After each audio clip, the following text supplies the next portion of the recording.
ఇప్పుడు క్లాస్ మొదలైంది నాన్న. భక్తి శాస్త్రిది. శ్రీకృష్ణ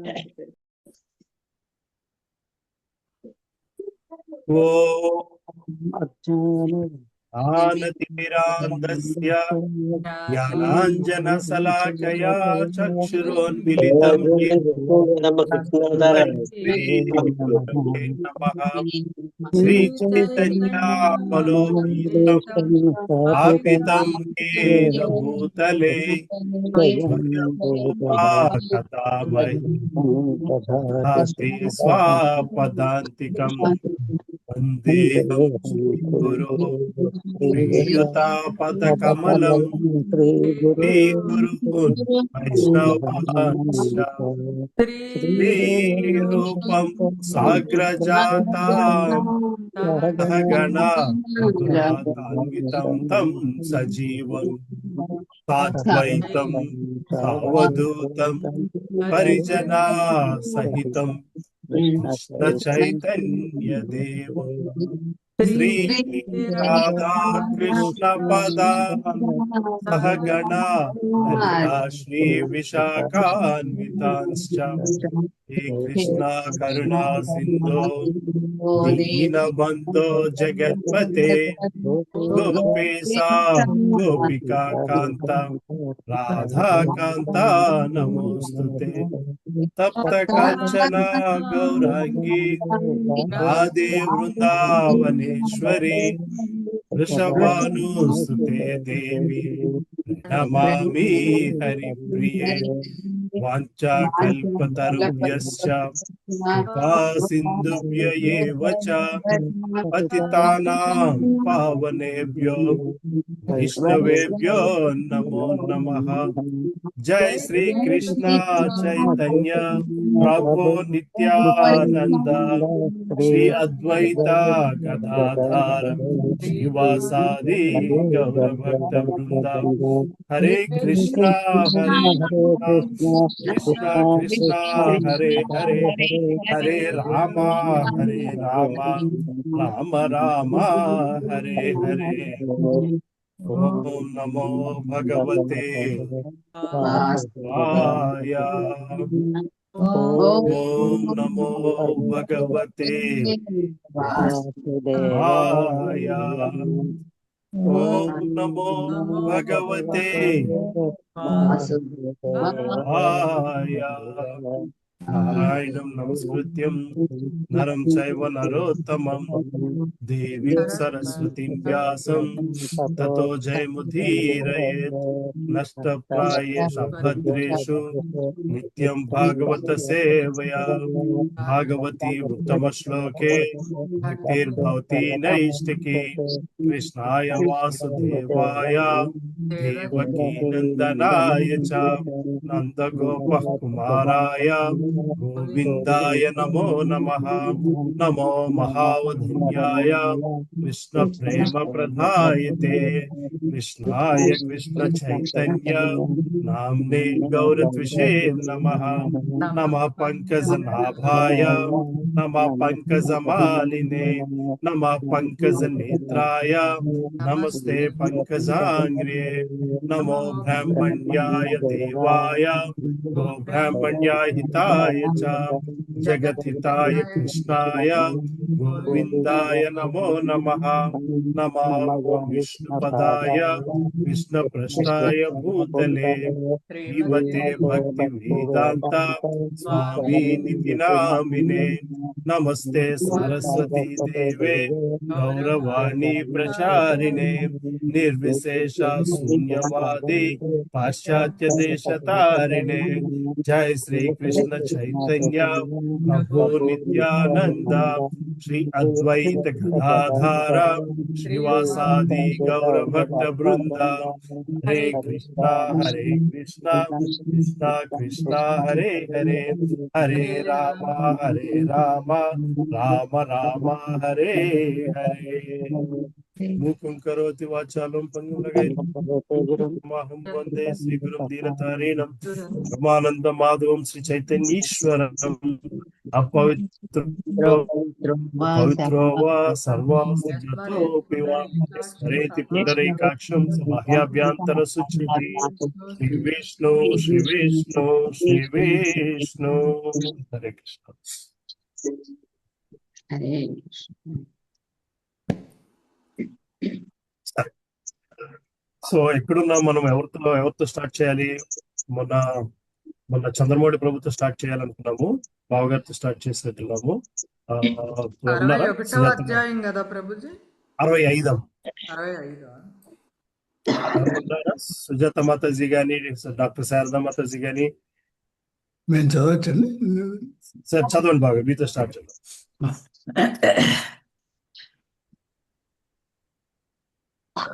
హరే కృష్ణ. 65వ అధ్యాయము బృందావనమునకు బలరాముని రాక. బలరామునకు తన పెంపుడు తల్లిదండ్రులైన నందమహారాజును యశోదామాతను దర్శించుకోవాలనే ఆరాటము కలిగెను. కనుక అతడు గొప్ప ఉత్సాహముతో బృందావనమునకు రథములో బయలుదేరెను. బృందావనవాసులు ఎంతో కాలముగా కృష్ణ బలరాములను దర్శించవలనను ఆరాటముతో ఉండిరి. బలరాముడు బృందావనము చేరుసరికి గోపబాలురు గోపికలు పెరిగి పెద్దవారేరి. అతడు వెళ్ళగానే వారందరూ అతడిని ఆలింగనము చేసుకొనిరి. తిరిగి బలరాముడు కూడా వారిని గాఢాలింగనము చేసుకొనిను. అనంతరము అతడు యశోదానందులను చేరి భక్తిపూర్వకముగా ప్రణమిల్లెను. యశోదానందులు ఆనందముగా అతనిని ఆశీర్వదించిరి. జగదీశ్వర, ఈ జగత్తులోని ప్రాణులందరినీ పరిపాలించువాడు అని వారు అతడిని సంబోధించిరి.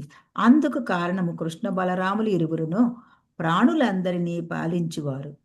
ఏమైనను వారితో కలిగిన వియోగము చేత యశోదానందులు ఎంతో దుఃఖమును అనుభవిస్తుండిరి. వాత్సల్యముతో వారు బలరాముని ఆలింగనము చేసుకొనిరి.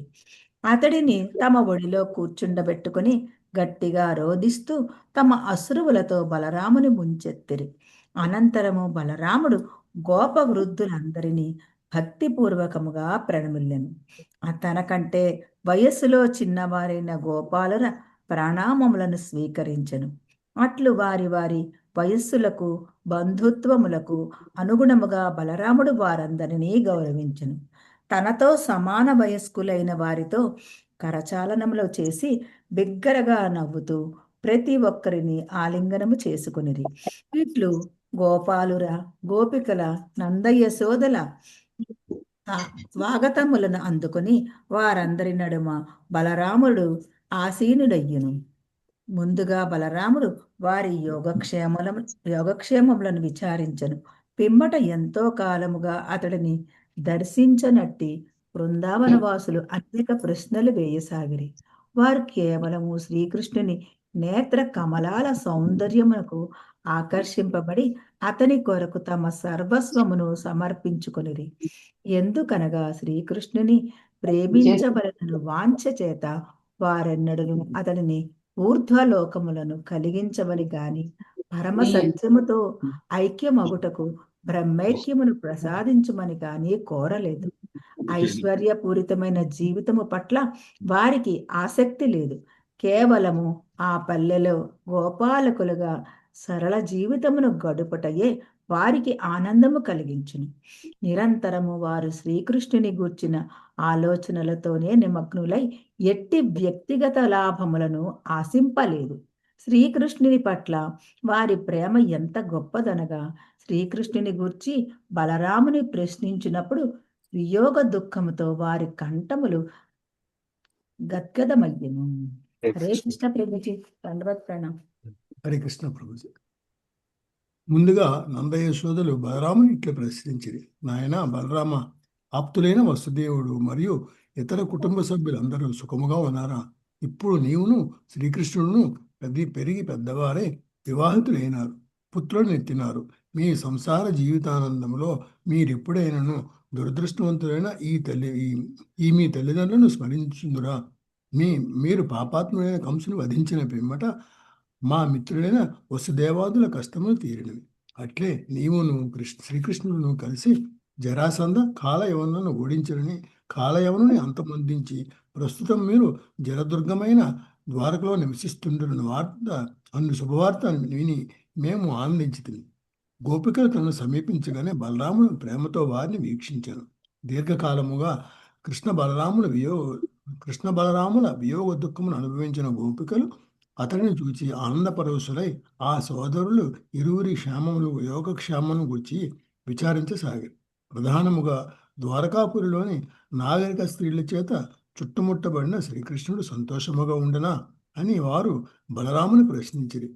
ఎన్నడైనను అతడు తల్లిదండ్రులైన యశోదానందులను బృందావనంలోని తన సన్నిహిత మిత్రులను స్మరించునా? శ్రీకృష్ణకు తన తల్లి యశోదను దర్శించు ఆలోచన ఏమైనా కలదా? అతని సహచర్యము లభించగా దీనస్థితిలో ఉన్నట్టు ఈ గోపికలను అతడు స్మరించునా? ద్వారకాపురిలోని నాగరిక స్త్రీల సాంగత్యములో అతను మమ్ము విస్మరించి ఉండు. కానీ మా విషయంలో మేము ఇంకను అతన్ని స్మరిస్తూ అతని కొరకు పూలు కోసి మాలలు కొడుతుంటిమి. అతడు రానందున అతడు రాలేదని విలపిస్తూ కాలమును గడుపుతున్నాడు. అతడు విచ్చేసి మేము కట్టిన ఈ పూమాలను స్వీకరించినచో ఎంత బాగుండును. ప్రియమైన ప్రభు బలరామ, దాసారహంస సంజాత శ్రీకృష్ణుని చెలిమి కొరకు మేము మా సర్వస్వము దారపోసితమని నీ వెరుగుదు. ఎంతటి కష్టకాలములోనూ ఎవరునూ తమ కుటుంబ సభ్యులతో అనుబంధమును తెంచుకొనలేరు. కానీ ఇతరులకు అది అసాధ్యమైనను మేము మాత్రము మా తల్లిదండ్రులను సోదరులను బంధువులను విడిచి వెళ్ళుతుంది. కానీ శ్రీకృష్ణుడు మా త్యాగమును గుర్తింపక హఠాత్తుగా మమ్మ విడిచి వెళ్ళాను. మాతో ఏర్పడిన సన్నిహిత సంబంధమును సులభముగా తెంచుకొని దూరదేశములకు వెళ్ళిపోయాను. కానీ అతడు గొప్ప తెలివైనవాడు, చతురుడు, అందముగా భాషించి నేర్పు గలవాడు. అతడు ప్రియమైన గోపికలారా, మీరు బాధపడవద్దు. నాకు మీరు చేసిన సేవల రుణమును నేనెంటికి విస్మరించను అను. ఏమైనను మేము స్త్రీలము, మేము అతని పలుకులను విశ్వసించకుండా ఎలా ఉండగలము? కానీ ఇప్పుడు అతడు పలికిన తేనె పలుకులు మమ్ములను వంచడానికి బోధపడినాయి. శ్రీకృష్ణుడు వృందావనమును విడిచి వెళ్ళుటను నిరసిస్తూ మరొక గోపిక ఇట్లను, ప్రియమైన బలరామ, నిజమే, మేము పల్లెపడుచులం కనుక శ్రీకృష్ణుడు మమ్మలను అట్లు అవలేలగా వంచగలిగాను. కానీ ద్వారకలోని స్త్రీల సంగతి ఏమిటి? వారు మావలే బుద్ధిహీనులు కారు. పల్లెపడుచులమైన మమ్మలను శ్రీకృష్ణుడు వంచింపవచ్చును. కానీ ద్వారకలోని స్త్రీలు గొప్ప తెలివైనవారు. శ్రీకృష్ణుడు వారిని వంచి తన పలుకులను విశ్వసించినట్టు చేయగలిగినచో అప్పుడు నేను ఆశ్చర్యపడగలను. హరికృష్ణ బాబు దండోత్ప్రణం. శారదా మాతాజీ చదువుతారమ్మా? చదువుతున్నాను ప్రభుజీ. హరే కృష్ణ, దండవత్ ప్రణామం. తరువాత మరొక గోపిక ఇట్లనెను, మిత్రమా, మాటలతో గారడీ చేయుటలో శ్రీకృష్ణుడు కడు నేర్పరి. ఆ విద్యలో అతనికెవరునూ పోటీ రాలేరు. అతడు గొప్ప అందమైన మధుర పలుకులను సృష్టించి ఏ స్త్రీ హృదయమునైనను హరించగలడు. అంతేకాకుండా గొప్ప ఆకర్షణీయముగా మందహాసము చేయు విద్యలో కూడా అతడు గొప్ప నైపుణ్యమును ఆర్జించాను. అతని ఆ మందహాసమును చూచి స్త్రీలు వెర్రివారవుతుందురు. ఎట్టి సంకోచమును లేకుండా తమను తాము అతనికి సమర్పించుకుందురు. మరొక గోపిక ఆ పలుకులను విని ఇట్లు పలుకసాగను, సఖీలారా, శ్రీకృష్ణుని గూర్చి ప్రసంగించుట ద్వారా ప్రయోజనం ఏమిటి? మనము సంభాషింపదలచినచో మరేదైనా విషయమును గూర్చి చర్చించదము. కఠోర హృదయుడైన శ్రీకృష్ణుడు మనము లేకుండా సుఖముగా జీవించగలిగినచో మనము మాత్రము శ్రీకృష్ణుడు లేకుండా ఎందుకు సుఖముగా జీవించలేము? వాస్తవమునకు మనము లేకుండా శ్రీకృష్ణుడు ఎంతో సుఖముగా రోజులను గడుపుతుండెను. కానీ మనము మాత్రము అతడు లేకుండా రోజులను సుఖముగా గడపలేకుంటిమి. గోపికలు ఈ విధముగా ప్రసంగించినప్పుడు క్రమముగా వారిలో శ్రీకృష్ణుని పట్ల భావావేశము పెరగసాగను. శ్రీకృష్ణుని దరహాసమును, శ్రీకృష్ణుని ప్రేమ పలుకులను, శ్రీకృష్ణుని ఆకర్షక దేహ లక్షణములను, శ్రీకృష్ణుని కళ్యాణ గుణములను, అతని ఆలింగనములను స్మరించసాగిరి. వారి పారవస్య భావన చేత శ్రీకృష్ణుడు స్వయముగా వచ్చి వారితో కలిసి నర్తిస్తున్నట్లుగా అనిపించసాగను. శ్రీకృష్ణుని మధుర స్మృతులతో వారు దుఃఖమును నివారించలేక కేవలము కన్నీటిని కార్చసాగిరి. శ్రీకృష్ణుని పట్ల గోపికలకు గల పారవస్య భావములను బలరాముడు ఎరుగును కనుక అతడు వారిని అనునయించసాగను. ఎవరినైనాను అనునయించుటలో అతడు గొప్ప నేర్పరి. గోపికల పట్ల అపారమైన గౌరవమును ప్రదర్శిస్తూ గొప్ప నేర్పుతో శ్రీకృష్ణుని కథలను వినిపిస్తూ గోపికలను అతడు శాంతపరచెను. బృందావనములో గోపికలను తృప్తిపరచుటకు బలరాముడు 2 మాసముల పాటు చైత్ర వైశాఖ మాసములలో అక్కడే నిలిచిపోయాను. ఆ 2 మాసములను అతడు గోపికలతోనే గడిపెను. ప్రతిరోజు రాత్రి బృందారణ్యములో వారి మాధుర్య ప్రేమను తృప్తిపరుస్తూ అతడు గడిపెను. ఆ 2 మాసములు గోపికలతో కూడి అతడు రాసక్రీడలను అనుభవించెను. అది వసంత ఋతువు అగుట చేత యమునా తీరమున వివిధ పుష్పముల సువాసనములతో, ముఖ్యముగా కౌముది కుసుమ పరిమళముతో మంద పవనములు వీవసాగెను. పండువెన్నెల చక్కగా కాస్తుండెను. యమునా నది తీరము ఉల్లాసభరితముగా ఉండెను. అక్కడ బలరాముడు గోపికల సహచర్యమును అనుభవించెను. వరుణదేవుడు తన పుత్రిక అయిన వారుణిని చెట్ల రంధ్రముల నుండి స్రవించు మధువు రూపమున బృందావనమునకు పంపెను. ఆ మధువు చేత వనమంతయు సువాసన భరితమయ్యెను. మధురమైన మధువు రూపములో గల వారునికి బలరాముడు ఆకర్షితుడయ్యను. ఆ వారుని రుచికి బలరాముడు గోపికలు ఆకర్షించబడిరి. అందరూ కలిసి ఆ మధువును గ్రోలిరి. ప్రకృతి సిద్ధమైన వారుని అను ఆ పానీయమును త్రాగుతూ గోపికలు బలరాముని లీలలను కీర్తించసాగిరి. బలరాముడు ఎంతగానో ఆనందించెను. వారుని త్రాగినందున బలరాముడు మత్తెక్కిపోయెను. అతని కన్నులు గిర్రును తిరగసాగినవి. అడవి పూలతో అల్లిన పెద్ద పెద్ద పూమాలతో అతడు అలంకరించబడెను.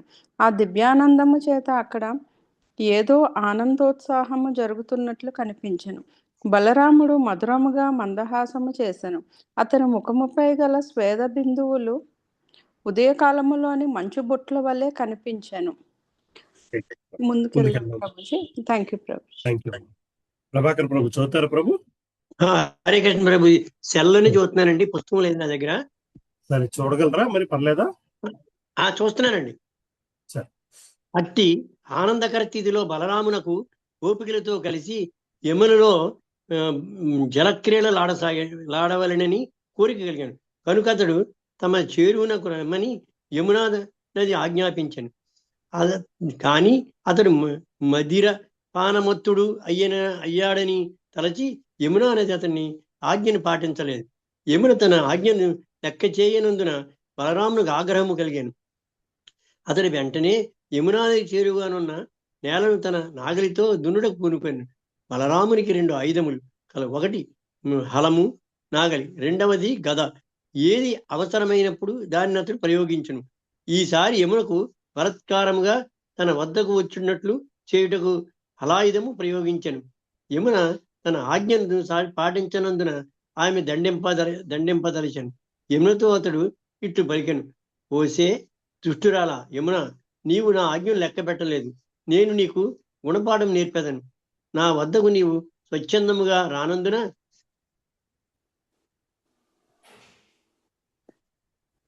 బలవంతముగానైనా నిన్ను రప్పించదను. వందలాది పాయలుగా నేను చీల్చివేసేదను. ఈ విధముగా యమునను బెదిరించేసరికి బలరాముని శక్తి సామర్థ్యం ఎరిగిన యమునా నది బెదిరిపోయి మానవ రూపం దాల్చి అతని పాదకమలములను ఆశ్రయించి ఇట్లు ప్రార్థించెను: ప్రియమైన బలరామా, నీవు గొప్ప శక్తిమంతుడవు, అందరికీ ఆనందమును చేకూర్చువాడవు. దురదృష్టవశావత్తు నీ మహత్వము మరచి నిన్ను అవజ్ఞ చేసి తిని. ఇప్పుడు నా దోషం నేను గుర్తించేదిని. నీ అంశావతారమే శేషునిగా నీ శిరస్సుపై సమస్త జగత్తు నీవు మోస్తున్నావని ఈ విషయం నాకు స్మృతికి వచ్చినది. నీ సమస్త జగత్తును పోషకుడవు నీవు. నీ ప్రియమైన దేవాదిదేవా, నీవు షడైశ్వర్య సంపన్నుడవు. నేను నీ సర్వశక్తి సామర్థ్యమును విస్మరించి పొరపాటు నీ పట్ల అవిధేయతను చూపితిని. నేను ఆ మహాపరాధిని. అయినను ప్రభు, నేను నిన్ను శరణు చేయబెడుతుంటని. నీ భక్తుని పట్ల నీకు అపరిమిత వాత్సల్యము, అవ్యాజమైన నీ కృపతో నా ఈ అపరాధమును మన్నించి విముక్తిని కలిగించుము. హరే కృష్ణ ప్రభుజీ.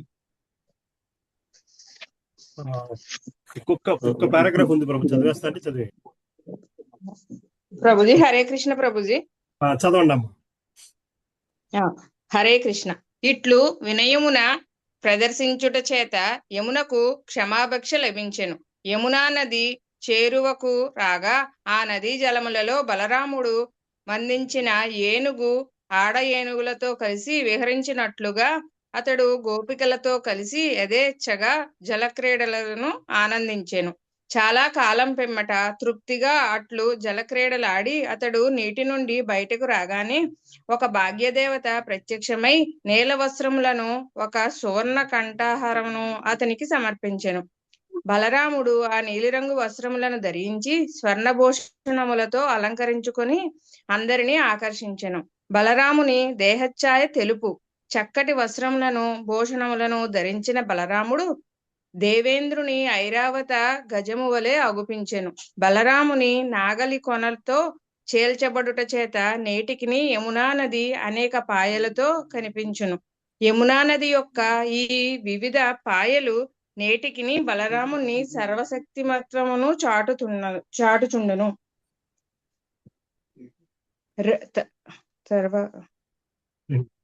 రెండు మాసముల పాటు ప్రతిరోజు రాత్రి బలరాముడు మరియు గోపికలు దివ్యలీలలతో గడిపిరి. కాలము ఎంతో వేగంగా గడిచెను. ఆ 2 మాసములు కూడా ఒక రాత్రి వలె గడిచిపోయెను.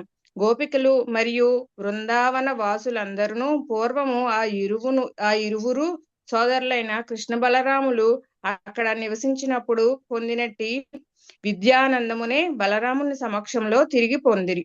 ఇది దేవాది దేవుడు శ్రీకృష్ణ భగవానుడు లోని 65వ అధ్యాయమైన బృందావనమునకు బలరాముని రాకకు భక్తి వేదాంత స్వామి భగవత్ కథాసారము సమాప్తము.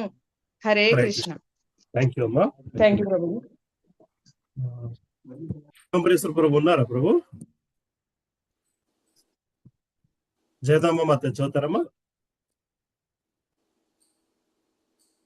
హరే కృష్ణ. జయదాంబ మాతాజీ మ్యూట్ లో ఉన్నారు. హరే కృష్ణ. నేను పుస్తకం చూస్తాను. పుస్తకం చదువుతాను. చిన్న రాష్ట్రాన్ని పుస్తకం చూసి చదువుతానండి. హరే కృష్ణ. పౌండ్రక వాసుదేవునికి కాశీరాజునకును శ్రీకృష్ణుడు ముక్తి నొసగుట.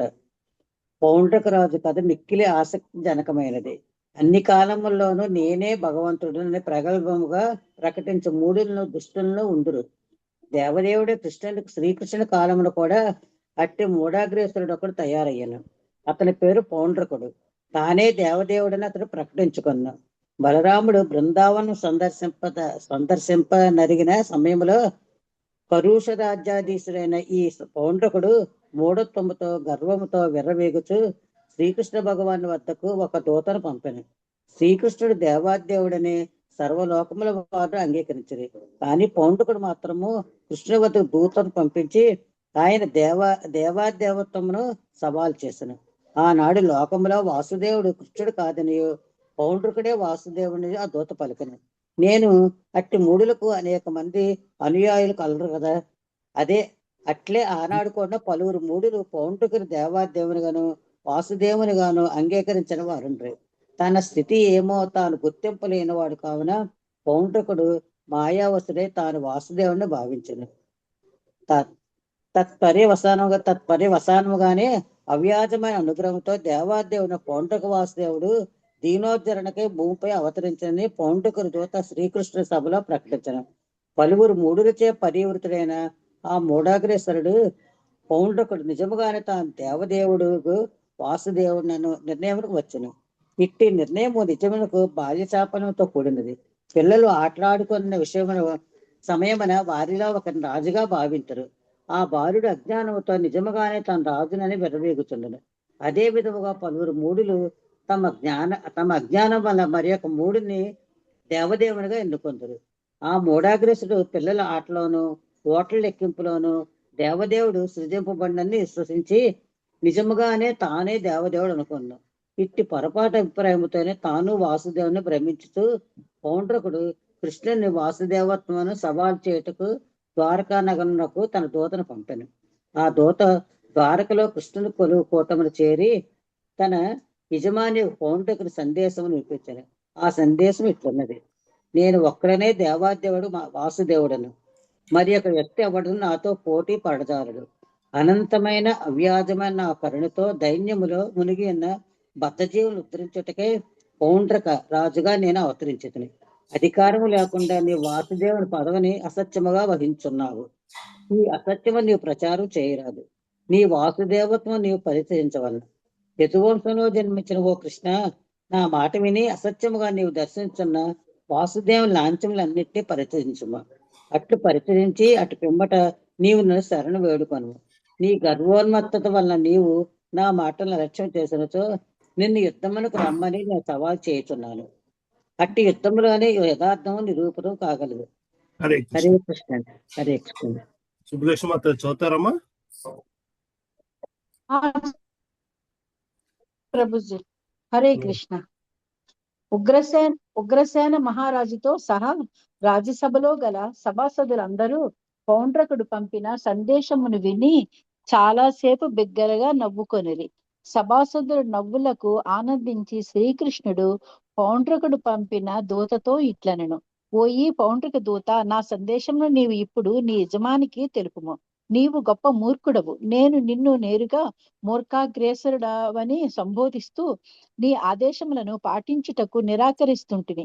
వాసుదేవుని లాంఛనాలను, ముఖ్యముగా సుదర్శన చక్రమును నేనెన్నటికీ త్యజించను. నిన్నే కాకుండా నీ అనుచరులందరినీ కూడా ఈ సుదర్శన చక్రముతో నేను సంహరింతును. వంచితులతోనూ నిండినట్టి నీ సమాజమును మరియు నీ అనుచరుల వర్గమును నేను హతమార్చెదను. నేను ఇలా చేసినచో నీకు అవమానముతో తలదించుకోవలసి వచ్చును. నా సుదర్శన చక్రము నీ శిరస్సును కడిచినప్పుడు ఆ శిరస్సు చుట్టూ రాబందులు, డేగలు, గ్రద్దలు వంటి మాంసములు తినే పక్షులు మూగును. ఆ సమయములో నాకు నీవు ఆశ్రయం ఇచ్చుట కాకుండా నీ శిరస్సే ఆ హీనపక్షుల దయపై ఆధారపడును. ఆ సమయములో నీ దేహమును కుక్కలు ఎంతో రుచితో ఆస్వాదించగలవు. శ్రీకృష్ణుడు పలికిన వాక్యాలను ఆ దూత తన యజమానుడైన పౌండ్రకునకు వివరించాను. పౌండ్రకుడు శ్రద్ధగా ఓపికగా శ్రీకృష్ణుని దూషణలనన్నింటినీ వినెను. ఇక ఏమాత్రమును కాలయాపన చేయకుండా శ్రీకృష్ణ భగవానుడు తన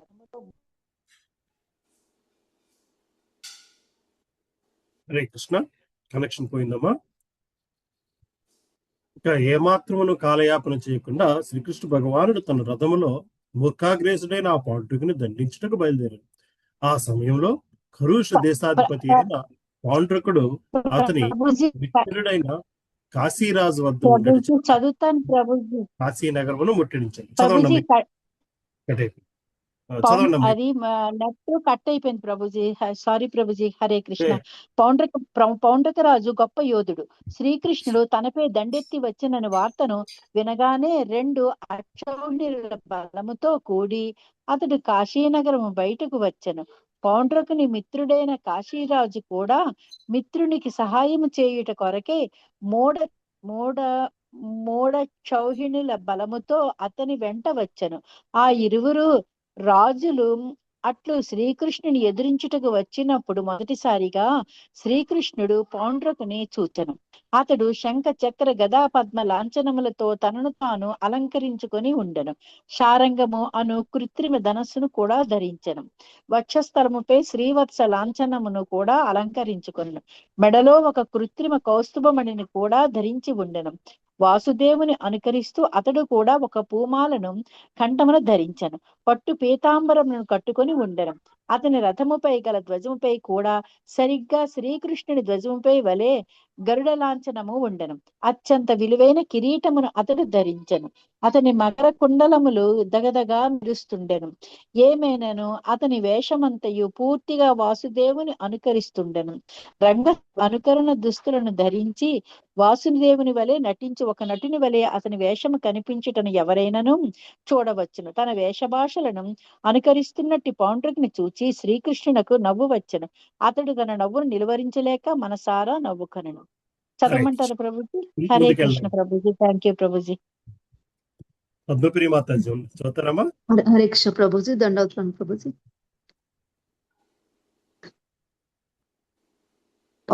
పౌండ్రనకు కాశీరాజునకు శ్రీకృష్ణుడు ముక్తి నొసగుట. పౌండ్రకుని పక్షములోని సైనికులు శ్రీకృష్ణునిపై పరంపరను శరపరంపరను కురిపించసాగిరి.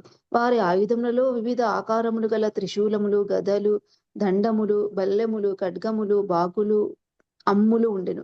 శ్రీకృష్ణుడు ఆ ఆయుధములు అన్నింటినీ ఖండించెను. శ్రీకృష్ణుడు ఆ ఆయుధములను ఖండించుట మాత్రమే కాదు, పౌండ్రకునికి సహాయముగా వచ్చిన సైనికులందరినీ ప్రళయ కాలంలో మహాగ్ని సర్వమును దగ్ధము చేయునట్లు సర్వనాశము చేసెను. గజములు, రథములు, అశ్వములు, కాల్జములు శ్రీకృష్ణుని ఆయుధముల చేత చెల్లా చెదురయ్యను. రణరంగమంతయు విరిగిన రథములతోనూ విగత జీవులైన ప్రాణికోటితోనూ భయంకరంగా ఉండెను. అశ్వములు, గజములు, పదాతి సైనికులు, గార్ధాభములు, ఒంటెలు సమస్తమును నేలకొరిగినవి. ఆ రణరంగము ప్రళయకాల రుద్రుని నాట్యరంగముగా మారెను. శ్రీకృష్ణుని పక్షమున పోరాడు యోధుల ఉత్సాహము రెట్టింపైనందున వారు మరింత ఉత్సాహంతో పోరాడిరి. ఆ సమయంలో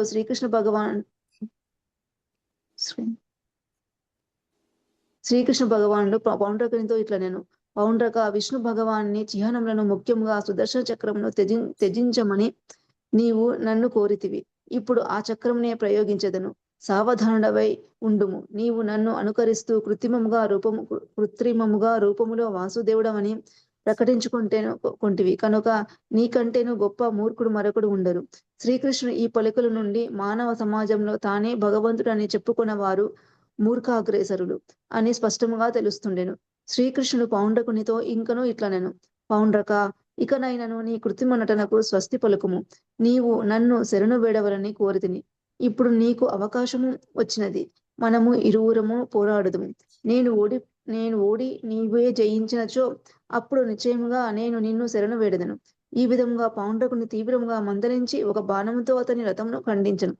ఇంద్రుడు వజ్రాయుధంతో పర్వత శిఖరములను ఖండించినట్టు పౌండ్రకుని తన సుదర్శన చక్రముతో శిరస్సును ఛేదించెను. అట్లే తన బాణముతో శ్రీకృష్ణుడు కాశీరాజును కూడా సంహరించెను. శ్రీకృష్ణ భగవానుడు కాశీరాజు శిరస్సు వెళ్లి కాశీ నగరములో పడినట్లుగా చేసెను. దానితో అతని బంధువులకు దానిని చూచుటకు అవకాశం ఏర్పడెను. ఒక తామర దళమును సుడిగాలి ఎగరకొట్టినట్లు శ్రీకృష్ణుడు అతని శిరస్సును ఎగరకొట్టెను. రణరంగములో పౌండ్రకుని అతని మిత్రుడైన కాశీరాజును వధించిన పిమ్మట శ్రీకృష్ణుడు తన రాజధాని అయిన ద్వారకను తిరిగి చేరుకొనెను. శ్రీకృష్ణుడు ద్వారకా నగరమునకు తిరిగి మరలగానే ఊర్ధ్వలోకముల నుండి సిద్ధులు వచ్చి భగవానుని మహిమను గానము చేసిరి. పౌండ్రకుడు వాసుదేవుని వలె దుస్తులను ధరించి నిరంతరము వాసుదేవుడినే స్మరించుడు చేత 5 రకాల ముక్తులలో ఒకటైన సారూప్య ముక్తి అతనికి లభించెను. విష్ణు భగవానుని వలె చతుర్భుజములో లాంఛనాలను ధరించు సారూప్య ముక్తిని పొందిన వారు వసించు వైకుంఠ లోకమును అతడు చేరుకొనెను. వాస్తవమునకు అతని ధ్యానము ఎల్లప్పుడూ పూర్తిగా విష్ణు రూపం పైననే లగ్నమై ఉండెను.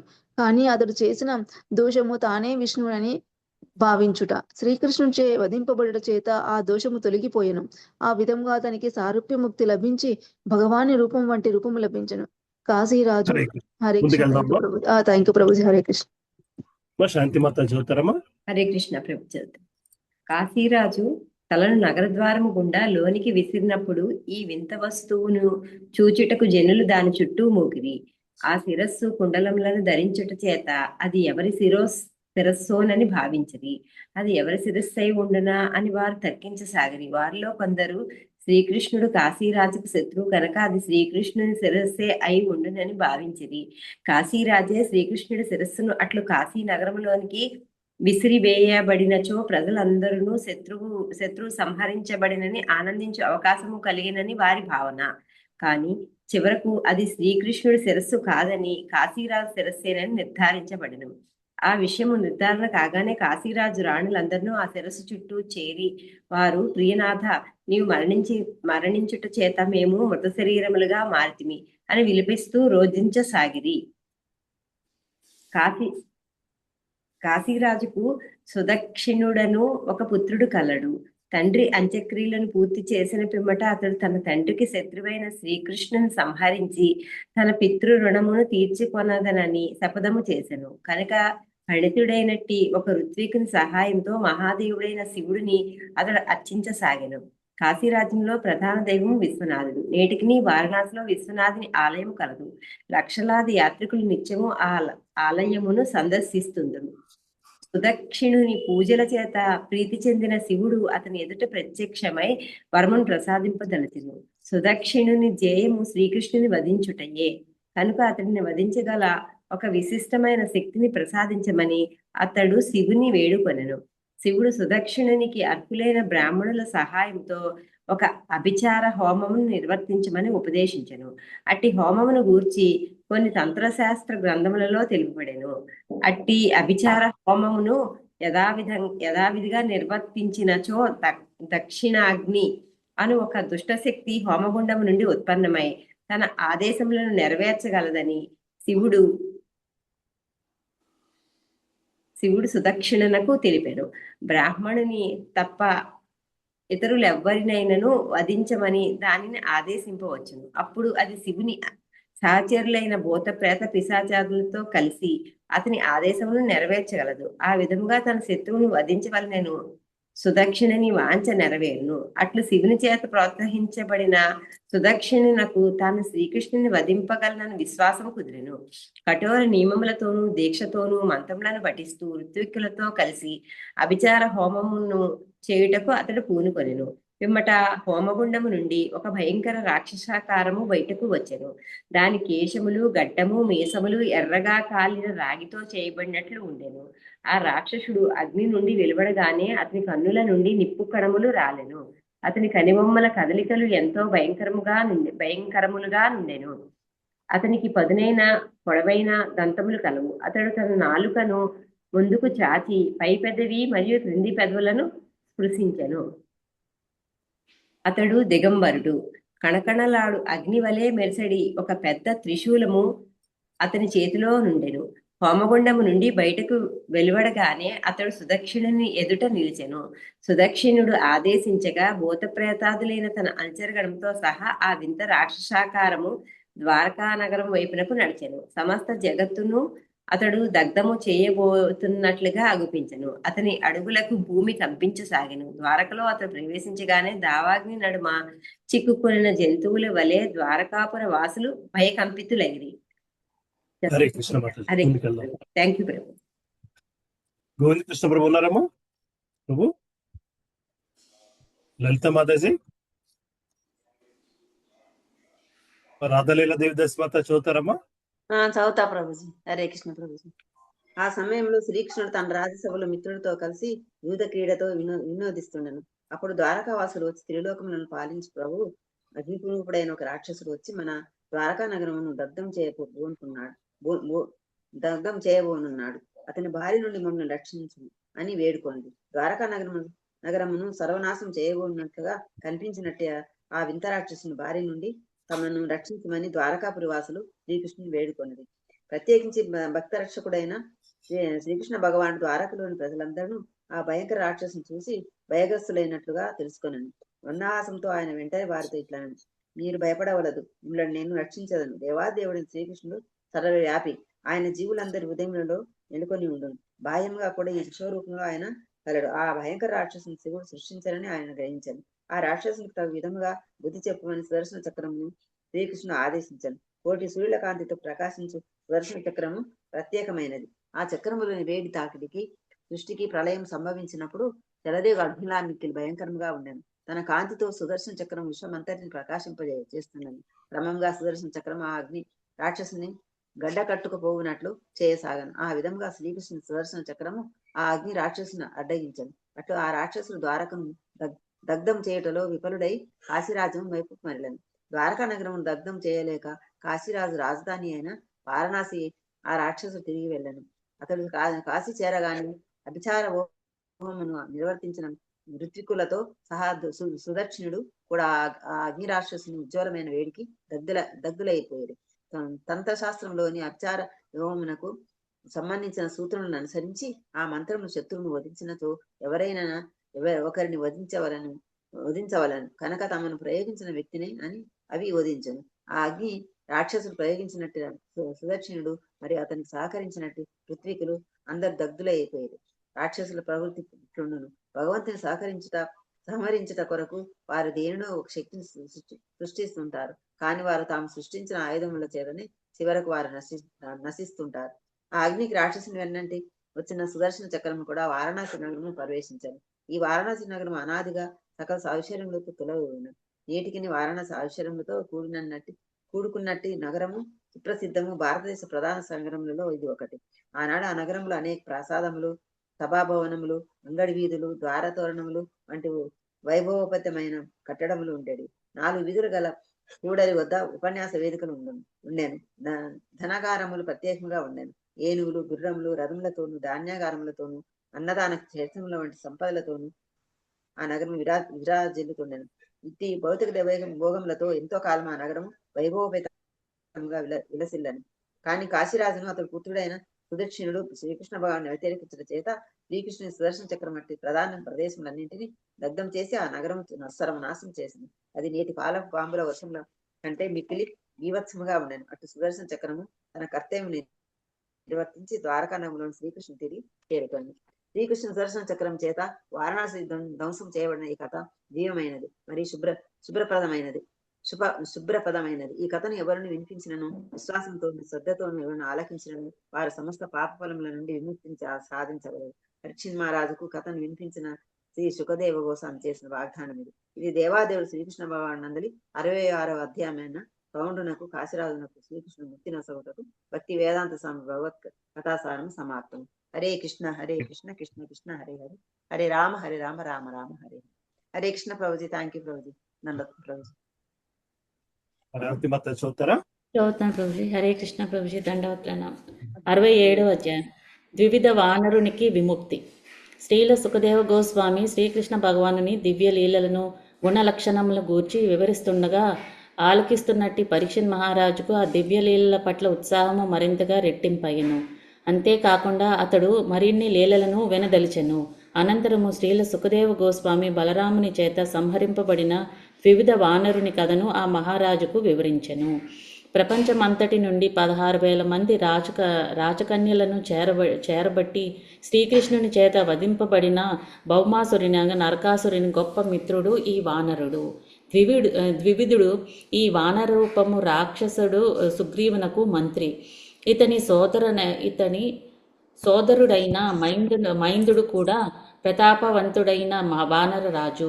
తన మిత్రుడైన భౌమాసురుడు శ్రీకృష్ణ భగవానుని చేత సంహరించబడిన వార్త వినగానే అతని మిత్రుని మృతికి ప్రతీకారంగా ద్వివిధుడు దేశమంతటా అలజడలను సృష్టించుటకు ప్రయత్నించెను. మొట్టమొదట అతడు చేసినట్టి కార్యము గ్రామములకు, పట్టణములకు, వాణిజ్య ప్రదేశములకు, పోషకుల ఆవాసములకు నిప్పు అంటించుట. కొన్నిసార్లు అతడు ఒక పెద్ద పర్వతమును పెళ్లగించి దానిని పిండి చేస్తుండెను. ఈ విధముగా అతడు దేశమంతటా ముఖ్యముగా కేత్వార్ రాజ్యములో పెద్ద సంక్షోభమును కలిగించెను. ద్వారకా నగరము ఈ కత్వార్ రాజ్యంలోనే కలదు. శ్రీకృష్ణుడు ఆ నగరములో నివసిస్తుండట చేత ద్వివిధుడు ముఖ్యముగా దానినే తన లక్ష్యముగా చేసుకొనెను. ద్వివిధునకు 10,000 ఏనుగుల బలము కలదు. కొన్నిసార్లు అతడు సముద్ర తీరమును వెళ్ళి తన బలమైన చేతులతో సముద్ర జలములలో అలజడులను సృష్టించి సమీప గ్రామములను, నగరములను జలముతో ముంచెత్తుతుండేవాడు. అతడు తరచూ ఋష్యాశ్రమములకు వెళ్ళి అక్కడ అందమైన వనములను, వృక్షములను నాశనము చేస్తుండెను. ఇట్టి అలజడులను సృష్టించుటే కాకుండా కొన్నిసార్లు అతడు వారి పవిత్ర యోగ స్థలముల్లో మలమూత్రములను కూడా విసర్జిస్తుండెను. ఆ విధముగా వాతావరణం అంతటిని అతడు కలుషితము చేస్తుండెను. స్త్రీ పురుషులను గృహముల నుండి అపహరించి కొండ గుహల్లో దాస్తుండెను. ఈగల కీటకములను చెట్లలోని రంధ్రములను బంధించి వినోదించు భృంగి కీటకము వలె ద్వివిధుడు తాను అపహరించిన వారిని గుహముల్లో పెట్టి వాటి ముఖద్వారములను పెద్ద బండరాలతో మూసివేస్తుండెను. ఆ విధముగా అతడు దేశములోని శాంతి భద్రతలను భంగము కలిగిస్తుండెను. అంతేకాకుండా అతడు ఉన్నత వంశ స్త్రీలను చేరుస్తూ వారిని పతితులుగా చేస్తుండెను. హరే కృష్ణ ప్రభుజీ. Thank you Prabhuji. ప్రభుజీ అధ్యాయం ఏ అధ్యాయం ప్రభుజీ? ఈ 67 అధ్యాయం భౌమోత్సవాలు 67. 67 వివిధ వానరుని విముక్తి. వివిధ వానరుకు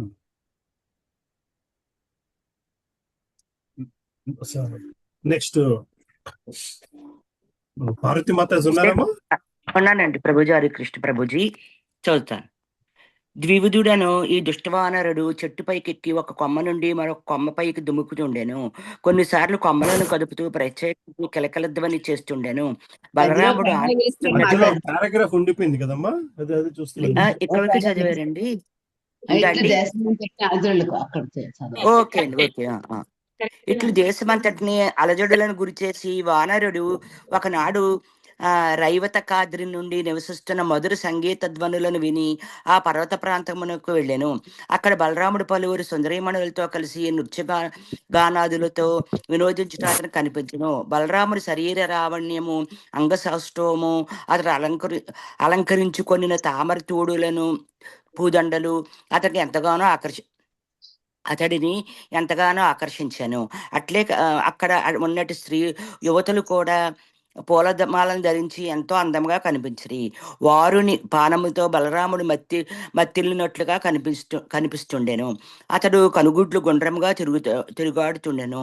ఆడి ఏనుగులతో కలిసి విహరించు మదపటి ఏనుగువలే బలరాముడు కనిపించెను. ద్వివిధుడు ఆ దుష్ట వానరుడు చెట్లపైకెక్కి ఒక కొమ్మ నుండి మరో కొమ్మకు పైకి దూచుండెను.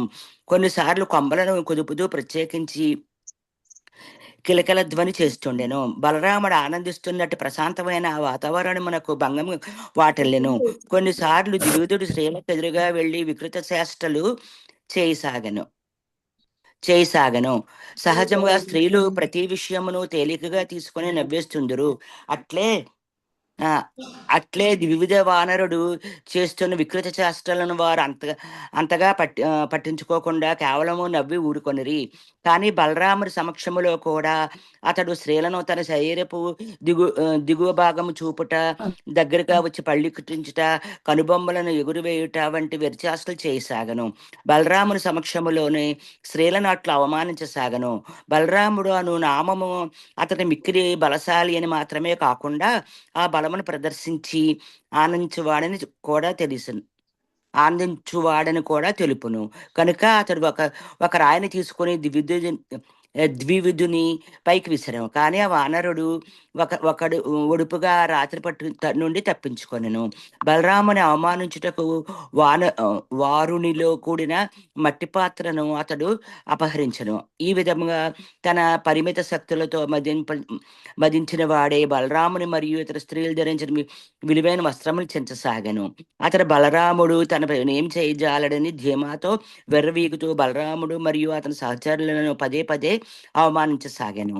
బలరాముడు స్వయముగా ఆ వానరుడు కలిగిస్తున్నట్టు అలజడిని చూచుటయే కాకుండా అది వరకు అతడు దేశంలో సృష్టించిన బీభత్సమును కూర్చి కూడా విని ఉండు చేత గొప్ప ఆగ్రహంతో దుష్టవానులను వధించుట కూడా అతడు వెంటనే విని ముందుటి చేత గొప్ప ఆగ్రహముతో ఆ దుష్టవానరును విధింపదలచి అతడు వెంటనే తన గదను చేపట్టెను. అది చూసి బలరాముడు తనను ఎదిరించి పోతున్నాడని వానరు బోధపడెను. బలరాముడు ఎదుర్కొనుటకు వెంటనే అతడు ఒక పెద్ద మర్రి వృక్షం పెకిలించి దానితో బలరాముని తలపైకి కొట్టబోయెను. కానీ బలరాముడి చేతితో ఆ వృక్షను పట్టుకుని ఎట్టి కలతను గురవకుండా పర్వతం వలె నిలిచాను. పిమ్మట సునంద అను తన గదతో ఆ వానరుని బాధెను. ఆ వానరుని తల తీవ్రంగా గాయపడెను. ఆ తల నుండి రక్తం వరదలై పారసాగాను. మాంగనీసు ద్రవము ప్రవహించి కొండవలే ఆ రక్తధారతో కూడిన అతని దేహము దర్శనీయముగా నుండెను. బలరాముడు గదతో ఎన్ని దెబ్బలు కొట్టినను అతడు వాటిని లెక్క చేయకుండెను. పైపెచ్చు అతడు మరొక పెద్ద పరివృక్షం పెరిగి దాని ఆకులను దూసివేసి దానితో బలరాముని తలపై బాధెను. కానీ బలరాముడు తన గదతో ఆ వృక్షమును ఖండించెను. వానరుడు ఎంతో ఆగ్రహముతో మరొక వృక్షమును పెకిలించి దానితో బలరాముని దేహమును బలరాము తలపై బాధెను. కానీ బలరాముడు తన గదతో ఆ వృక్షమును ఖండించెను. ఆ విధంగా ఇరువురు పోరు కొనసాగను. ఎన్నిసార్లు ద్విధ వానలు పెద్ద పెద్ద వృక్షములతో బలరాముని పైకి వచ్చినను క్షణములో బలరాముడు తన గదతో ఆ వృక్షమును ఖండఖండములుగా ఛేదిస్తుండెను. వానరుడు తిరిగి మరొక వైపు నుండి మరొక వృక్షమును తీసుకొని రాగా దానిని కూడా బలరాముడు అట్లే ఖండించసాగను. కొంత సమయం ఆ విధముగా పోరు సాగగా ఆ వనములో ఇంకను ఎట్టు వృక్షములు మిగలలేదు. ఇక వృక్షములు లభింపక ద్వివిధుడు కొండరాళ్లను బలరాముని శరీరంపై వర్షింపసాగాను. క్రీడిస్తున్నట్టుగా ఆ పెద్ద రాళ్లనంతటినీ బలరాముడు అవలేలుగా క్షణములో తుత్తినీయలు చేస్తుండెను. వృక్షములు రాళ్ళు లభింపక ద్వివిధుడు చివరకు బలరాముడితో ద్వంద్వ యుద్ధం దిగాను. తన బలంతో పిడికిలతో అతడు బలరాముని ఛాతిపై బాధసాగను. ఈసారి బలరామునికి ఆగ్రహం ఇచ్చెను. అయినను వానరుడు ఎట్టి చేతులతో పోరాడుతున్నప్పుడు బలరాముడు తన గదను గాని హలమును గాని ఉపయోగించుట తగదని నిర్ణయించుకొను. కేవలము తన ముష్టిఘాతములతో ఆ వానరుని మెడ ఎముకపైన మోదసాగనారంభించెను. వెంటనే ద్వివిధుడు రక్తం కక్కుకొని స్పృహ తప్పి నేలపై పడెను. ఆ వానరుని దేహము క్రింద పడినప్పుడు అక్కడ కొండలు అడవులు కంపించినట్లుగా తోచెను. హరే కృష్ణ ప్రభుజీ. చదువుతాను. ఈ భయంకర సంఘటనల అనంతరము సిద్ధులు, సాధు పురుషులు, ఇతర ఊర్ధ్వలోక వాసులందరూ బలరామునిపై వృష్టిని కురిపించుతూ అతని మహిమను స్తుతించిరి. వారందరినూ ఇట్లు స్తుతించసాగిరి. జయ జయ బలరామ, నీ పాద పద్మములకు మా భక్తిపూర్వక ప్రణామములు. వివిధుడైన దుష్ట రాక్షసుని వధించి ప్రపంచములో మంగళకరమైన నూతన శకమును ఆరంభించితివి. ఊర్ధ్వలోకముల నుండి ఇట్టి స్థుతులు అనేకముగా వెలువడినవి. ఆ విధముగా ద్వివిధుడు ఆ భయంకర రాక్షను సంహరించి ఊర్ధ్వలోక వాసుల స్థుతిని అందుకొని బలరాముడు తన రాజధాని నగరమైన ద్వారకకు తిరిగి మరలెను. ఇది దేవాది దేవుడు శ్రీకృష్ణ భగవానులోని 67వ అధ్యాయమైన ద్వివిధ వానరునికి విముక్తికి భక్తి వేదాంత స్వామి భగవత్ కథాసారము సమాప్తము. హరే కృష్ణ ప్రభుజీ. ప్రభుజీ, ద్విధ వానరుడు అంటే ఈ వానరాలు వేరు, అతను వేరా ప్రభుజీ? ఎగ్జాక్ట్ వర్డ్ మీనింగ్ తెలియదమ్మా. సో ద్విధ వానరుడు అంటే కొంత మేలైన వానరుల్లో బెటర్ వాడు, నరుడికి దగ్గరగా ఉండేవాడు అని నేను అర్థం తీసుకున్నాను. అంటే వానరాలన్నీ రాముడి కాలంలోవి బృందావనానికి వచ్చి ఉన్నవని చెప్తారు కదా ప్రభుజీ. మరి అవును. మరి అంటే రాక్షసుడు వానర రూపం ఎత్తాడా, లేకపోతే వానరుడు రాక్షసత్వంతో ఉన్నాడు అక్కడ బేసికలీ.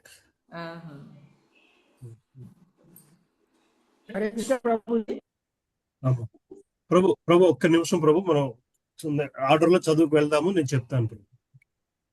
అనితా మాతాజీ ఉన్నారమ్మా? హరే కృష్ణ ప్రభుజీ, దండవత్ ప్రణామం. 68వ అధ్యాయము, సాంబుని వివాహము. ధృతరాష్ట్రుని పుత్రుడగు దుర్యోధనకు వివాహోచితమైన వయస్సు గల లక్ష్మణ అను ఒక పుత్రిక కలదు. ఆ కురువంశ రాకుమారి ఉత్తమ యోగ్యతలు గల కన్య. పలువురు రాకుమారులు ఆమెను వివాహమాడదలిచిరి. అట్టి సందర్భంలో స్వయంవరమును ఏర్పాటు చేసి కన్య తనకు నచ్చిన వారిని ఎంచుకునే అవకాశమును కల్పింతురు. లక్ష్మణకు ఏర్పాటు చేసిన స్వయంవర సభకు సాంబుడు కూడా వచ్చెను. అతడు శ్రీకృష్ణునికి తన అష్టమైషుల్లో ఒకరైన జాంబవతికి కలిగిన పుత్రుడు. సాంబుడు అని ఆ పుత్రునికి ఆ పేరు కలుగుటకు కారణము అతడెప్పుడునూ తన తల్లిని అంటి పెట్టుకొని ఉండుట. సాంబ అను పదమునకు అర్థము తల్లి వెంట తిరుగువాడు అని. అంబ అనగా తల్లి, సా అనగా కలిసి ఉండువాడు. అతడెప్పుడూ తన తల్లిని అంటి పెట్టుకొని ఉండుట చేత అతనికి ఆ ప్రత్యేక నామము కలిగెను. ఆ కారణము చేతనే జాంబవతీసుతుడుగా కూడా అతడు ప్రసిద్ధుడయ్యెను. పూర్వమే తెలిపినట్లుగా శ్రీకృష్ణుని పుత్రులందరూ తమ తండ్రితో సరిసమానమైన అర్హతలను కలిగినట్టి వారు. లక్ష్మణకు సాంబుని పతిగా గ్రహించుటకు ఇష్టము లేకపోయినను సాంబుడు దుర్యోధనుని పుత్రిక అయిన లక్ష్మణను ఎలాగైనను వివాహమాడదలచెను. కనుక సాంబుడు స్వయంవర మండపం నుండి బలత్కారముగా లక్ష్మణను ఎత్తుకెళ్ళెను. సాంబుడు అట్లు స్వయంవర మండపం నుండి బలత్కారముగా ఎత్తుకెళ్ళుటను కురువంశ వీరులు అనగా ధృతరాష్ట్ర, భీష్మ, విదుర, అర్జునాదులు తమ కుటుంబ గౌరవమునకు తలవంపులుగా భావించిరి.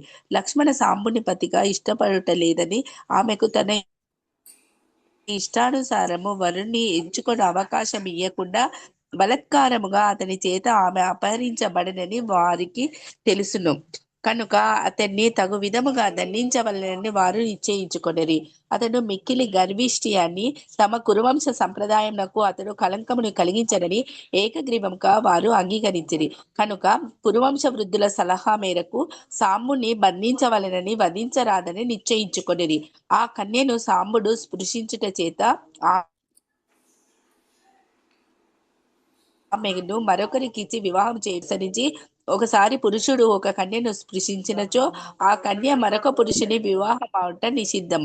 అంతేకాకుండా ఇతర పురుషునితో ఇదివరకే సంబంధం ఏర్పడిన కన్యను వివాహం ఆటకు ఇతరులెవ్వరును ముందుకు రారు. భీష్ముడు మొదలైన కురువంశ వృద్ధులు సాముని బంధింపదలిచిరి. కురువంశ వీరులందరూ ఏకమై ఆ యువకునికి గుండపాఠము నేర్పవలెనని నిశ్చయించుకొనిరి. ఆ సైన్యమునకు కర్ణుడు సేనానిగా నియమించబడెను. సాముని బంధించవలన ఆలోచనలో ఒక ప్రక్క కొనసాగుతుండగా మరొక ప్రక్క ముందుకెళ్దాం. ఈ యదువంశ వీరుడు హరే కృష్ణ మాతాజీ, అనిత మాతాజీ ముందుకెళ్దాం. ప్రభుజీ నేను చదవనా అండి? శారదా సూరపనేనండి, కొంచెం పని ఉందండి. ఒక్క నిమిషం. సరే హరే కృష్ణ. అమ్మ జల్జా మాత చదువుతారా?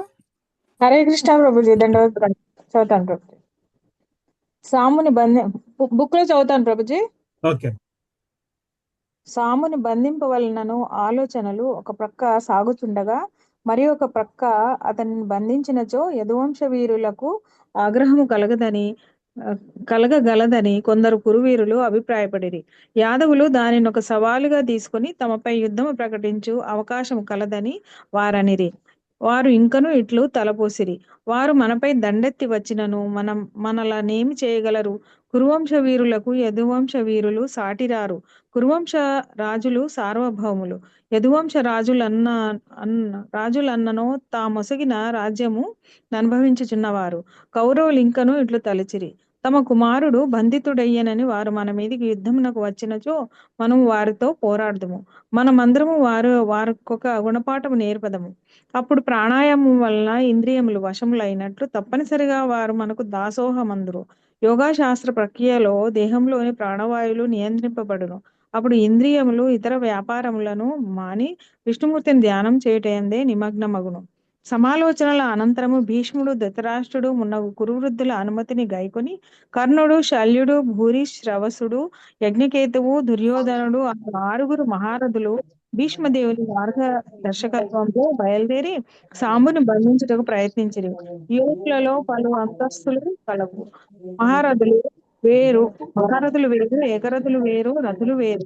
వారి వారి రణకళా చాతురిని అనుసరించి ఈ అంతస్తులు నిర్ణయింపబడను.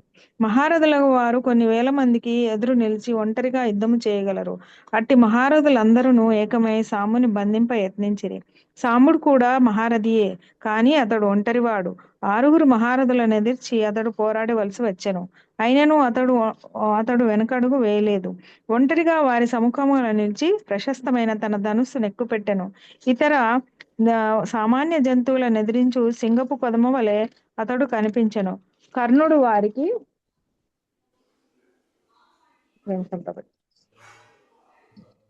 వారికి నాయకత్వము వహించి సాంబుని ఇట్లు సవాలు చేసెను. ఏల పారిపోయేదవు, నిలువబడుము. మేము మీకు మంచి గుణపాఠం నేర్పెదము. నిలువబడి పోరాడమని మరి ఒక క్షత్రియుడు సవాలు చేసినచో శత్రువుడైన వాడు నిలిచి పోరాడి తీరవలసినదే తప్ప వెన్నిచ్చి పారకూడదు. అందుచేత సాంబుడు వారి సవాలును అంగీకరించి వారందరిని ఎదుటను ఒంటరిగా నిలిచెను. ఆ యోధులందరూ అతనిపై శరవర్షమును కురిపించిరి. తోడేళ్లను, నక్కలను ఎదిరింపవలసి వచ్చిన సింహము ఏమాత్రమును భయపడినట్లుగా యదువంశ వీరకుమారుడైన సాంబుడు శ్రీకృష్ణుని కుమారుడొకటిచే అనూహ్యములైన పలు శక్తులు కలవాడై అనుచితంగా బాణవృష్టి కురిపించుచున్న ఆ కురుయోధులపై ఆగ్రహం చెందెను. మహాపరాక్రమంతో వారిని ఎదిర్చి అతడు పోరాడెను. ముందుగా వేరువేరు బాణములతో ఆ ఆరుగురి రథములను అతడు కూల్చెను. ఒక్కొక్క రథమునకు పూంచి ఉన్న 4 అశ్వములను 4 బాణములతో వధించెను. ఒక్కొక్క బాణముతో 6 సారథులను సంహరించి కర్ణుడు మొదలైన ఆరుగురు మహారథుల మీదను ఒక్కొక్క శరమును ప్రయోగించెను.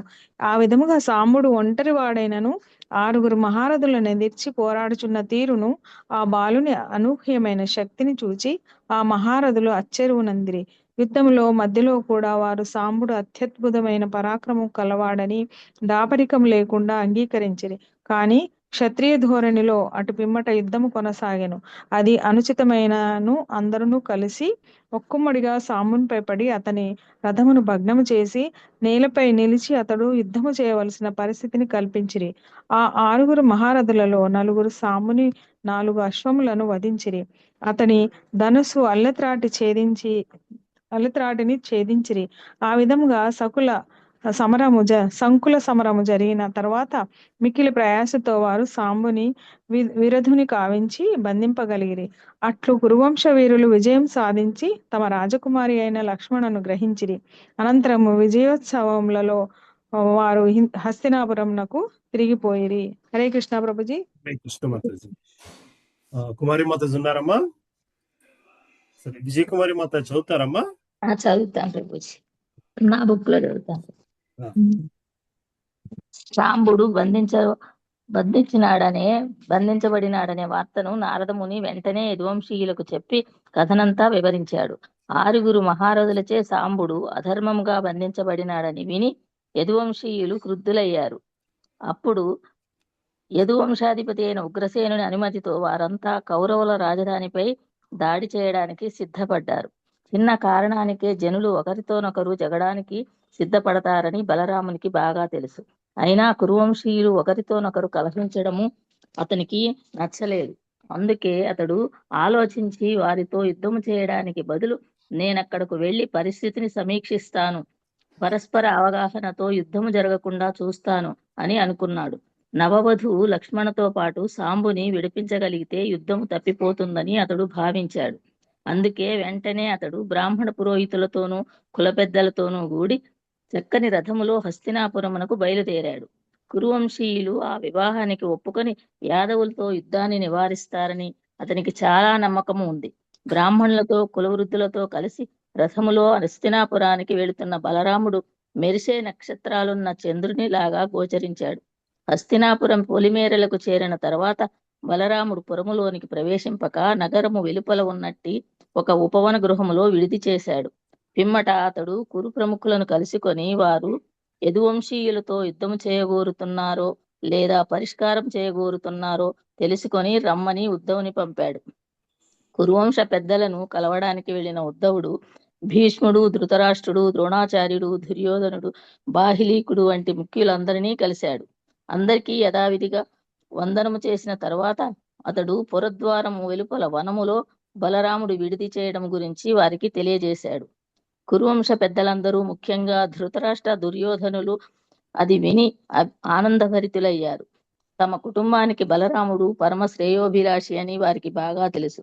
ఆ వార్త వినగానే వారి ఆనందము అవధులు దాటింది. వారు ఎంతో ఆదరముగా ఉద్ధవుని ఆహ్వానించారు. తర్వాత బలరాముని యథావిధిగా ఆహ్వానించడానికై వారు స్వాగత కార్యానికి కావలసిన మంగళకర ద్రవ్యాలను తీసుకొని నగరము వెలుపలికి వచ్చారు.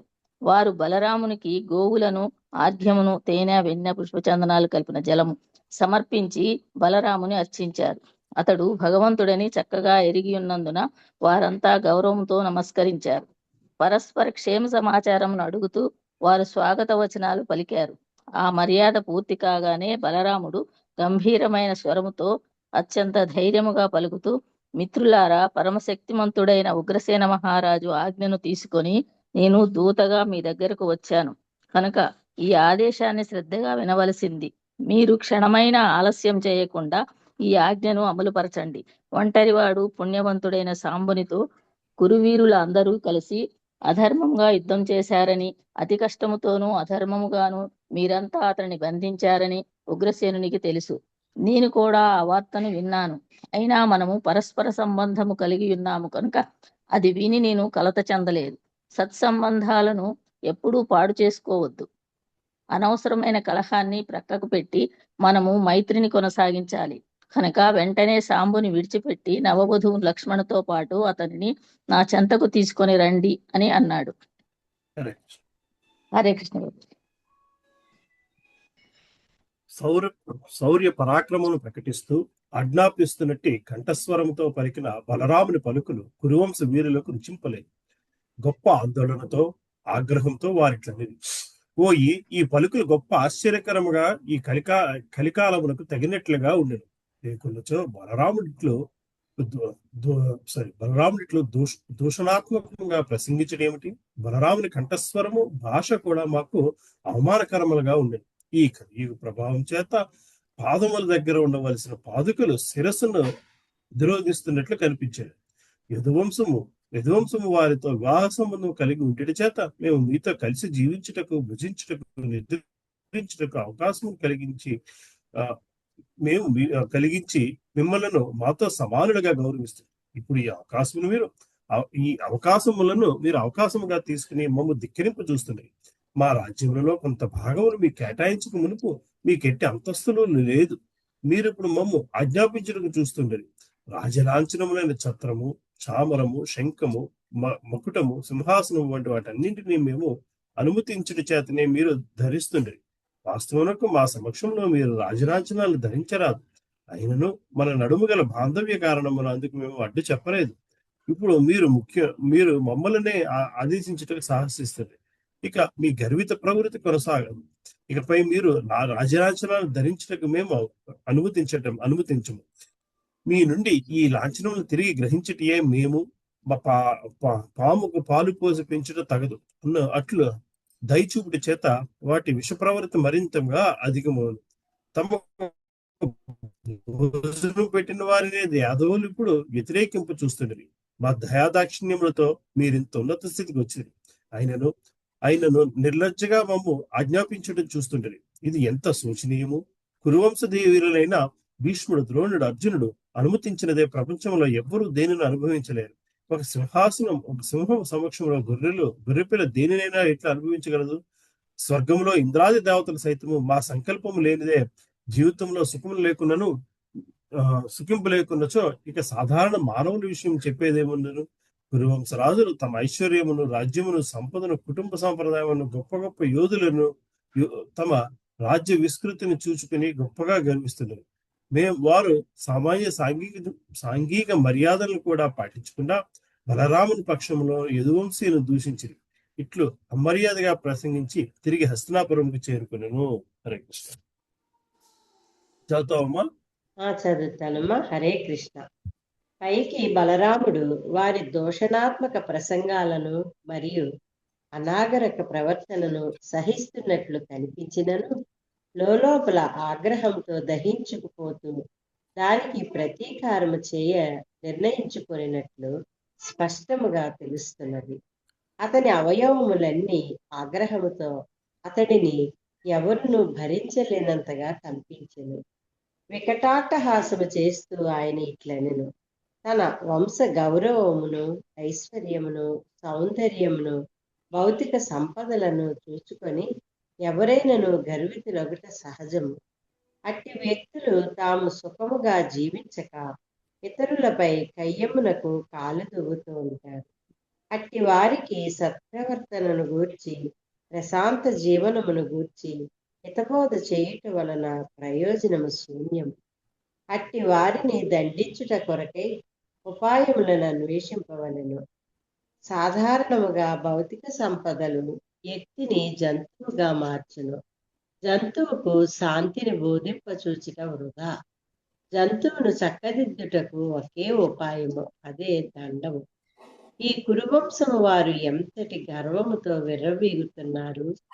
శ్రీకృష్ణునితో సహా యదువంశ వీరులందరూ ఆగ్రహించినను నేను ప్రశాంతముగా సమస్యను పరిష్కరించుట కొరకై ఇక్కడకు వచ్చి తిని.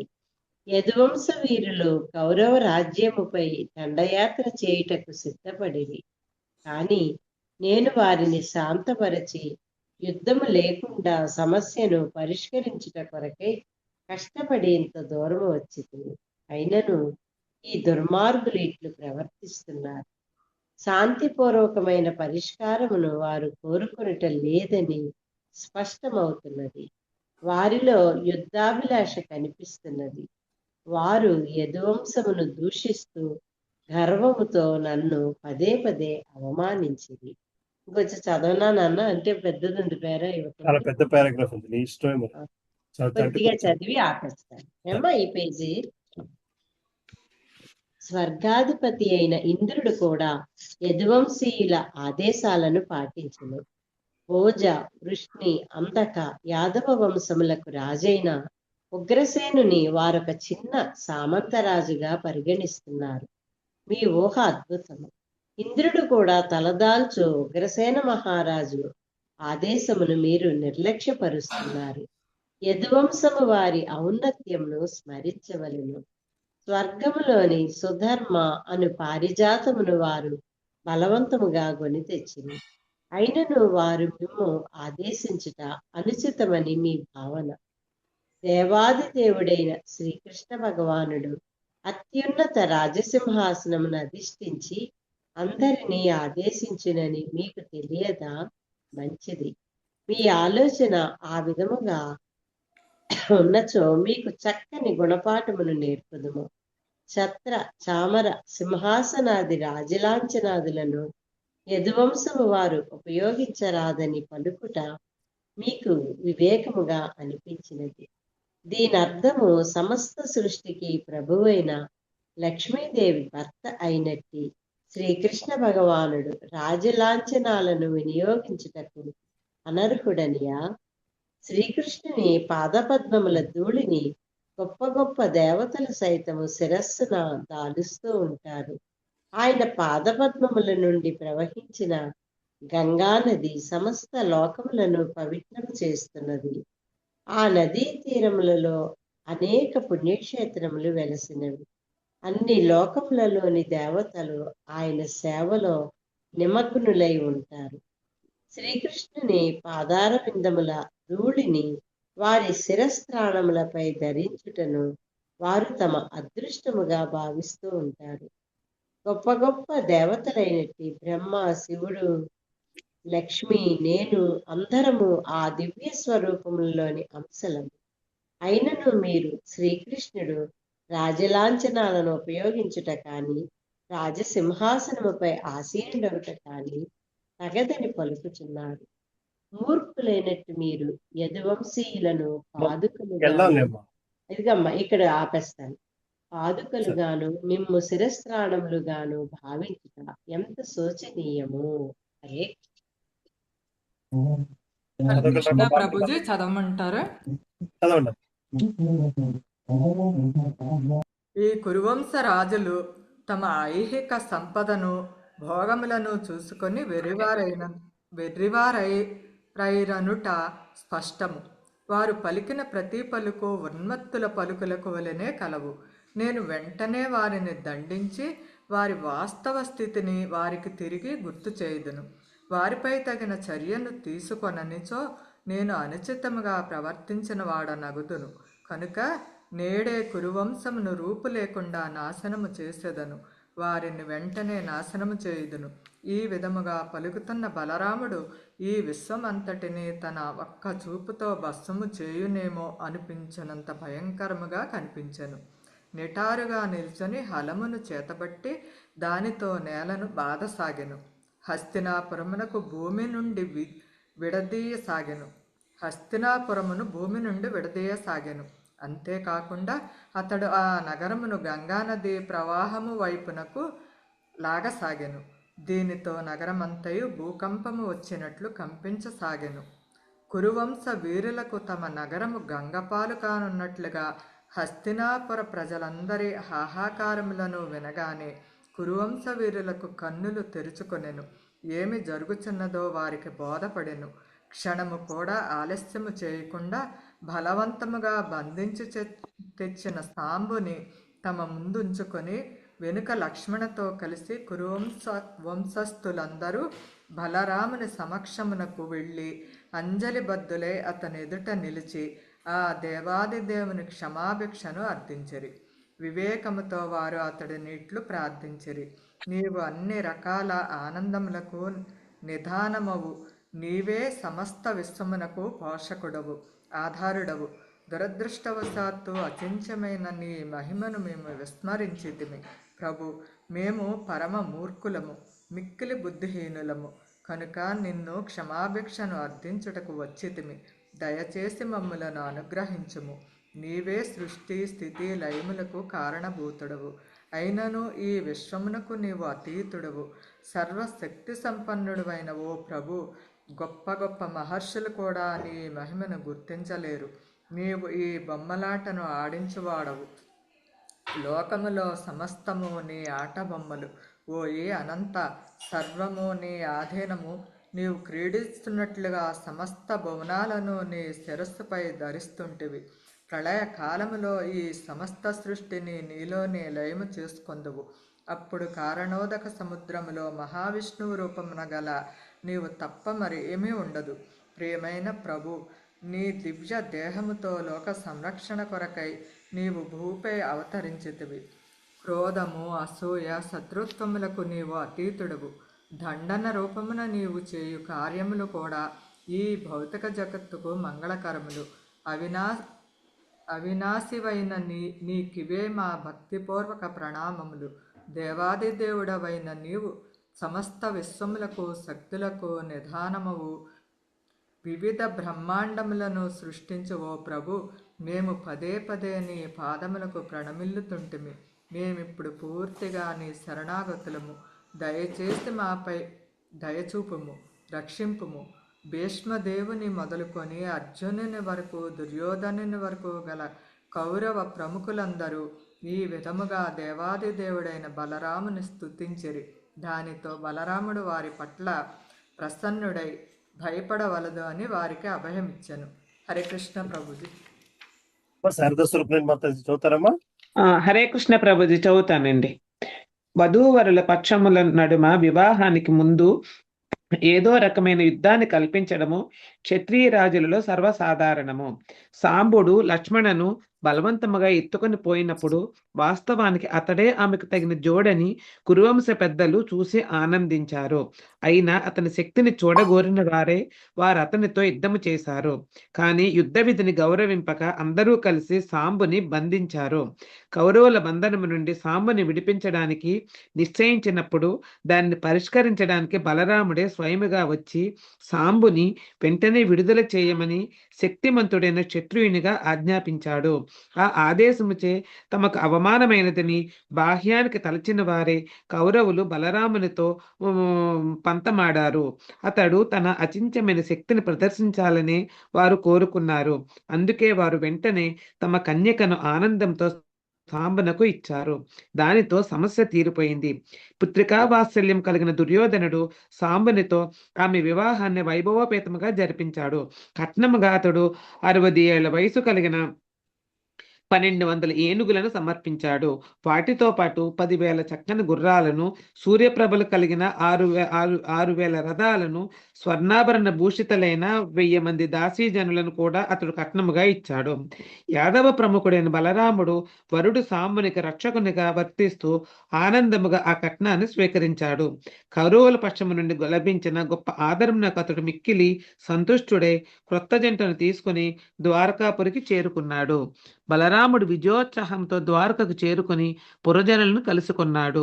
వారందరూ అతని భక్తులు, బంధువులే. వారందరూ ఒకచోట సమకూడిన పిమ్మట అతడు వివాహ వృత్తాంతాన్ని వివరించగా అతడు హస్తినాపురాన్ని కంపింపజేసిన వైనమని విని వారంతా చకితులయ్యారు. ఆ రోజులలో హస్తినాపురము నేటి కొత్త ఢిల్లీ గుండా ప్రవహించే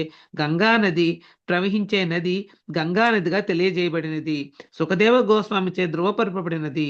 అయినా నేడు అది యమునా నదిగా పిలువబడుతున్నది. గంగా యమునలు వివిధ ప్రవాహములు కలిగిన ఒకే నది అని శ్రీల జీవగోస్వామి వంటి ఆచార్యులు వ్యాఖ్యానించారు. హస్తినాపురం మొదలుకొని బృందావనం వరకు ప్రవహించే గంగలోని భాగమే కృష్ణలీలలచే పవిత్రమై యమునగా పిలువబడుతున్నది. యమున వైపు వంగి ఉన్నట్టి హస్తినాపుర భాగము వర్షాకాలంలో ముంపునకు గురి అవుతూ బలరాముడు ఆ నగరాన్ని గంగలో పారవేస్తానని భయపెట్టడము అందరికీ గుర్తు చేస్తుంది. హరే కృష్ణ ప్రభుజీ. హరే కృష్ణ. ఇది దేవాది దేవుడు కృష్ణ భగవానులోని 68వ అధ్యాయంలో సాంబుని వివాహంలోకి భక్తి వేదాంత స్వామి భగవత్ కథాసారం సమాప్తము. హరే కృష్ణ. 69వ అధ్యాయానికి వెళ్దాము. నెక్స్ట్ అమ్మ పద్మావతి మాత. కురుక్షేత్రానికి ముందే కదా ప్రభుజీ?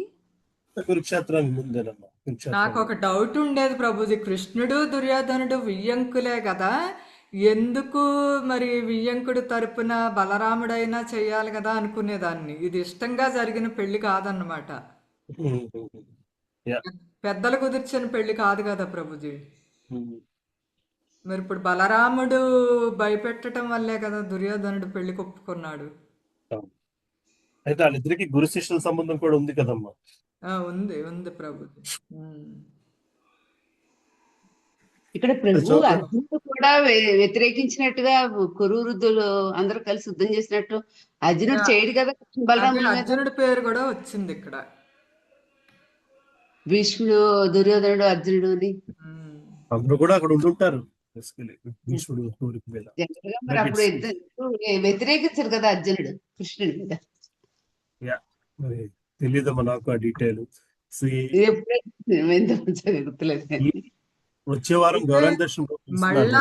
మళ్ళా మనం మహాభారతంలోకి వెళితే అరణ్య పర్వంలోనే కృష్ణుడు కలిశాడని కూడా చెప్తారు కదా అర్జునుడిని. అలాగే ఉండదమ్మా, అవునా? అలా ఉందా? తెలియదు నాది. అదే నాకు ఏదో కొద్దిగా తెలుసులేండి ప్రభు. ఈ పర్వంలో అంటే అరణ్యానికి వెళ్ళిపోయాక మరి సుభద్ర పెళ్లి అప్పటికే అవుతుంది, అభిమన్యుడు పుట్టడం ఇవన్నీ ఉంటాయి కదా. కాదండి, అసలు కృష్ణుడు మత్స్యంత్రం అప్పుడు కలుసుకుంటాడండి అర్జునుడిని ఫస్ట్ టైం. అభిమన్యుడు పెళ్లి తర్వాత కదా విరాట్ పర్వంలో కదా ప్రభుజీ. విరాట్ పర్వం టైంకే అభిమన్యుడు ఉన్నాడు కదా పెద్దవాడు. అదే కుంతిదేవి అంటే అంతకు కుంతిదేవి ముందు రిలేషన్ ఉంది ప్రభు. మరి అర్జునుడికి ఎందుకు తెలీదు? చిన్నప్పటి నుంచి తెలిసి ఉండాలి కదా. చిన్నప్పటి నుంచి తెలిసి ఉండాలి, కుంతికి తెలుసు కదా కృష్ణుడు. మరి మామూలు సినిమాలో అయితే బాలభారతంలో అయితే మరి చిన్నప్పటి నుంచి చూపెడతారు కదా అది కృష్ణుడు. తెలుస్తుంది ప్రభు. అంటే కుంతిదేవి వారింటి భీముడిని ఆడపిల్లే కదా. భీముడిని తాళ్ళు కట్టి నీళ్ళలో పడేసినప్పుడు కృష్ణుడు వేడుకోవడం ఇవన్నీ ఉన్నాయి కదా. అదే సరే, ఉన్నారమ్మా? చదవమంటారా ప్రభు? చదవండి. హరే కృష్ణ. 69వ అధ్యాయం. శ్రీకృష్ణుని వివిధ గృహములను నారదుడు సందర్శించుట. నరకాసురుని ఆయన భౌమాసురుని వధించిన అనంతరము శ్రీకృష్ణుడు 16,000 మంది రాజకుమార్తెలను వివాహమాడినట్లు నారదముని విని ఉండెను. శ్రీకృష్ణ భగవాన్ 16,000 భిన్న రూపము దాల్చి వివిధ స్థలముల్లో వారిని అందరినీ ఏకకాలమున పరిణయమాడినని విని నారదుడు ఆశ్చర్యచకితుడైన. అంతమంది భార్యలతో కృష్ణుడు ఎట్లు గృహస్థర్మం నిర్వహించున్నాడో చూడవలనని కుతూహలము కలిగి శ్రీకృష్ణుని లీలను దర్శింపగోరి అతడు ఆయన వసించి వివిధ ప్రసాదములు ఎరిగి. నారదుడు ద్వారక చేరుకొనగానే వివిధ వర్ణముల పుష్పములతో ఒప్పారు పూదోటలను, వివిధ ఫలముల బరువుతో వాలి ఉన్న పండ్ల తోటలను ఆయనకు ఎదురయ్యను. మనోహరములైన పక్షుల పూజాతములను, నెమళ్ళ క్రయంకారములను వినవచ్చును. తటాకులను, సరస్సులను ఎరుపు రంగు, నీలిరంగు తామర పువ్వులతో దర్శనీయముగా నుండెను. కొన్ని ఎడల వేరువేరు రకముల కలవ పూలు కనిపించను. కొన్ని సరస్సుల్లో హంసలను, కొంగలను, దిక్కుల పెకటెలను అరుచుచుండెను. ఆ నగరంలో పాలరాతితో నిర్మింపబడి వెండితో చేసిన ద్వారములు గల 9 లక్షల రాజప్రసాదములుండెను. ఆ ప్రసాదము స్తంభములో స్పర్శమని, మరకతము, గోమేదకము మొదలైన మనులు చెక్కబడి ఉండెను. కుట్టీమములు అనగా నేలలు తలతల మెరీచుండెను. వీధులు, సందులు, గొంతులు, విప్పని ప్రదేశములు చక్కగా అలంకరింపబడి ఉండెను. ఆ నగరం వివిధ వాస్తు శిల్ప ధోరణులను ప్రకటించు ఆవాస గృహములతోనూ, దేవాలయములతోనూ, రాజభవనములతోనూ ఒప్పారుచుండెను. ఇవన్నీ ద్వారకను మిక్కిలి దర్శనీయము నగరముగా చేసి వీధులను, మార్గములను, ఆవాస గృహములు, ముంగిళ్లను మిక్కిలి పరిశుభ్రముగా నుండెను. మార్గములకు ఇరుపక్కలను బదిరీలను, అచ్చరచ్చర నీడను, సుఖమహావృక్షమును కలవు. అతి మనోహరమైన ఇటు ద్వారకా నగరంలో దేవదేవుడైన శ్రీకృష్ణ భగవానుకు పలు ఆవాస గృహములు కలవు. ప్రపంచంలో వివిధ దేశముల రాజులను, రాజకుమారులను దేవదేవుని అర్చించుటకే ఆ ప్రసాదములకు వచ్చింది. దేవతల వాస్తుశిల్పి అయిన విశ్వకర్మ స్వయముగా ఆ ప్రసాదం నమూనాలను రూపొందించింది. వాటి నిర్మాణంలో అతడు తన వాస్తు కళాచాతుర్యంతటిని పూర్తిగా ప్రదర్శించాడు. ఇట్టి ఆవాస గృహములు 16,000కు మించి కలవు. ఒక్కొక్క గృహంలో శ్రీకృష్ణుడు రాణిలో ఒకరు వసించుంది. నారద మహాముని ముందుగా ఒక గృహంలో ప్రవేశించాడు. అందు స్తంభములను పగడములతో చేయబడిన ఇంటి కప్పులు వజ్రములతో అలంకరింపబడిన గోడలను, స్తంభముల మధ్య గల కమాను ఆర్చులను మరకత మనులతో ప్రకాశించును. విశ్వకర్మ ప్రసాదం అంతటను విధానములను అమర్చి వాటి నుండి ముత్యముల దండలు వేలాడినట్లు అమర్చును. ఆసన పీఠములన్నీ దంతముతో చేయబడి బంగారంతోనూ మనులతోనూ అలంకరింపబడి ఉండెను. ప్రసాదములంద అమర్పబడిన వివిధ రత్న దీపములు ఆ ప్రసాదములోని చీకట్లను పారద్రోల్చును. అగరు ధూపములో వాతాయనముల నుండి బయటకు వచ్చును. ఆ ధూపములను చూచి మబ్బులను భ్రమించి సోపానముల మీద నిలిచి ఉన్న మయూరములు అనగా నెమ్మళ్ళు ఆనందోత్సాహంతో నాట్యం చేయుచున్నాను. దాసి జనము సువర్ణాభరణంతోనూ పట్టు చీరలతోనూ అలంకరింపబడి ఉండేది. అంగీలను తలపాగాలను వజ్రకుండలములను ధరించిన పరిచారకులు కూడా అనేకులు కలరు. అత్యంత దర్శనీయమగునున్న ఆ దాసీజనం వివిధ గృహ కృత్యములో నిర్వర్తించడంలో నిమగ్నై ఉంది. హరే కృష్ణ ప్రభు. హరే కృష్ణ.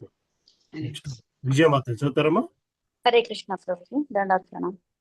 ఆ ప్రాసాదములో నివసించు పట్టమహిషి అయిన రుక్మిణీదేవితో కలిసి కూర్చున్నట్టు శ్రీకృష్ణుని నారదుడు దర్శించను.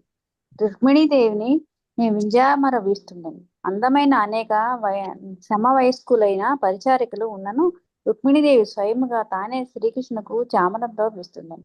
వాస్తవమునకు నారదుని వంటి దేవర్షికి కూడా పూజనీయుడు దేవాదిదేవుడైన శ్రీకృష్ణ భగవానుడు. ఆయనను నారదుని చూడగానే మర్యాదానుసారము అతడు రుక్మిణీదేవి పాంపై నుండి వెంటనే లేచి నిల్చుండెను. శ్రీకృష్ణుడు సమస్త జగత్తుకు గురువు. నారదుని వంటి ఒక మహర్షిని ఎట్లు గౌరవించవలనో లోకులకు బోధించుటకు కొరకే శ్రీకృష్ణుడు అతనికి నేలపై శిరస్సును వంచి ప్రణామం చేశాను. అలా ప్రణామం చేయడే కాకుండా నారదుని పాదములను స్పృశించి అంజలిబద్ధుడై ఉచితాసనమున అతడిని ఆసీనుని చేసెను. దేవాదిదేవుడు శ్రీకృష్ణ భగవానుడు అందరి చేత ఆరాధించబడు ఆధ్యాత్మిక ఆచార్యుడు. అతడి పాదముల నుండి ఉద్భవించి గంగానది ముల్లోకములను పవిత్రం చేస్తుండను. విద్వాంసులైన బ్రాహ్మణులందరూ అతడిని ఆరాధిస్తుందరు కనుక అతడిని బ్రాహ్మణ్య దేవుడు అందరు. బ్రాహ్మణ్యుడు అనగా బ్రాహ్మణ అర్హతలు పరిపూర్ణంగా గల మానవుడని అర్థము. ఆ అర్హతలు ఏమిటనగా సత్యము, ధమము, ఆత్మనిగ్రహము, శౌచము, శుచి, ఇంద్రియ నిగ్రహము, నిరాడంబరత, జ్ఞానము, ఆచరణ, భక్తియుక్త సేవ. ఈ అర్హతలన్నీ శ్రీకృష్ణ భగవానులో కలవు. అట్టి అర్హతలు గల వారి చేత అతడు ఆరాధించబడును. శ్రీకృష్ణ భగవానుకు అనేక నామములు కలవు. అవి విష్ణు సహస్రనామములో పేర్కొనబడినవి. అతని దివ్యగుణముల చేతనే ఆ నామములు ఏర్పడినవి. ద్వారకలో శ్రీకృష్ణ భగవానుడు పరిపూర్ణ మానవుని వలె నటిస్తూ లీలలను ఆనందించెను. కనుకనే అతడు నారదుని పాదములను కడిగి ఆ నీటిని శిరస్సును చల్లుకొనినను నారదుడు అభ్యంతరము పలుకలేదు. సాధు పురుషులను ఎట్లు గౌరవింపవలనో లోకులకు ఉపదేశించట కొరకే శ్రీకృష్ణుడు అట్లు చేసినని నారదుడు ఎరుగును. దేవాదిదేవుడు శ్రీకృష్ణుడు ఆదినారాయణుడు మరియు సమస్త ప్రాణికోటికి నిత్య బంధువైనను అతడు ఆ విధముగా వైదిక నియమాలను అనుసరించి నారదముని అర్చించెను. మధురవాక్యములతో స్వాగతిస్తూ నారదుడిని అతడు భగవాన్ అని సంబోధించెను. భగవానుడు అనగా స్వయం సంపూర్ణుడు. సంపూర్ణ జ్ఞాన, బల, ఐశ్వర్య, సౌందర్య, వైరాగ్యముల వంటి అన్ని రకముల సౌభాగ్యములను కలిగి ఉన్నట్టివాడు. శ్రీకృష్ణుడు నారదుని ప్రత్యేకించి ఇట్లు ప్రశ్నించెను. భగవాన్, నేను నీకెట్లు సేవ చేయగలను? హరే కృష్ణ. ముందుకు వెళ్దానండి. హరే కృష్ణ. థ్యాంక్ యూ ప్రభు. బాలమణి మాతాజీ ఉన్నారమ్మా? హరే కృష్ణ. కుసుమ మాతాజీ. హరే కృష్ణ ప్రభుజీ. నేను చదువుతాను. మీరు చదువుతారమ్మా? పద్మావతి మాత చదువు. చదువుతాను ప్రభు. శ్రీకృష్ణుడు రుక్మిణితో కలిసి కూర్చోవటము నారదముని చూశాడు. ఆ మందిరానికి ఆమెయే యజమానురాలు. ఆమె చామరము. కరెక్ట్ గానే చదువుతున్నామా? అదేనా ప్రభుజీ? అది కాదు మాతాజీ. ఈ పారాగ్రాఫ్ అటువంటి సుందరమైన ద్వారకాపురిలో శ్రీకృష్ణ భగవానుడికి పలు మందిరాలు ఉన్నాయి. అది కాదు మాతాజీ. నారదుడు ప్రభు నీవు దేవాది దేవుడు. లాస్ట్ పారాగ్రాఫ్ బుక్ లోనే చదువుతున్నారా మాతాజీ? బుక్ లో చదువుతున్నారు. ఆవిడ బుక్ వేరుగా ఉంది. 593 పేజ్ ఉంది మాతాజీ. దాంట్లో లాస్ట్ ఇది అయ్యుండొచ్చు. దీంట్లో వేరుగా ఉంది. దాంట్లో ఒక్క నిమిషం వెయిట్ చేయండి అమ్మా. పద్మావతి మాతాజీ చౌదరి గారి ఇదే కరెక్ట్. నారదుడే ఇట్లా బదులిచ్చాను. అదే కరెక్ట్ మాతాజీ. మళ్ళీ చదువుతాను ప్రభుజీ. చదవండి. కుసుమ మాతాజీ చదవండి అమ్మా. హరే కృష్ణ ప్రభుజీ. దండోత్పన్న ప్రభుజీ.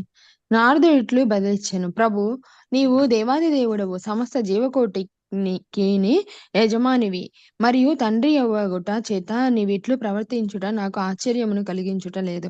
సమస్త జీవకోటికి నీవు పరమ మిత్రుడవు. అయినను నీవు దుష్టులను ఈశాలులను నిర్దాక్షిణ్యముగా దండిస్తుందువు.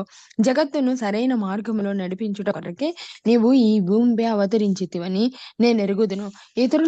ఇతరుల బలవంతము చేత నీవు అవతరించలేదు. నీవు నీ ఇచ్ఛానుసారము అవతరించుటయో అవతారము చాలించుటయో చేస్తుండవు. నా భాగ్యవశమున నేడు నీ పాదారవిందములను గలుగుతుంటిని. నీ పాదపద్మములతో అనుబంధమైన ఏర్పడిన వారెవరైనను పరమశాంతి ధామమును చేరి ఈ భౌతిక ప్రాకృతిక బంధములతో తిరిగి చిక్కుకున్నారు. ప్రభు, నీవు అనంతుడవు. నీ ఐశ్వర్యములు అపరిమితములు. బ్రహ్మ, శివుడు వంటి దేవతలు కూడా నిరంతరము నిన్ను తమ హృదయములలో నిలుపుకొని ధ్యానిస్తుందరు. భౌతిక జీవితమును అంధకూపములోకి నెట్టబడిన బద్ధజీవులు నీ పాదములను ఆశ్రయించుట చేతనే నీ చెర నుండి విముక్తి పొందగలరు. కనుక నీ ఒక్కడివే బద్ధజీవులకు శరణ్యుడవు.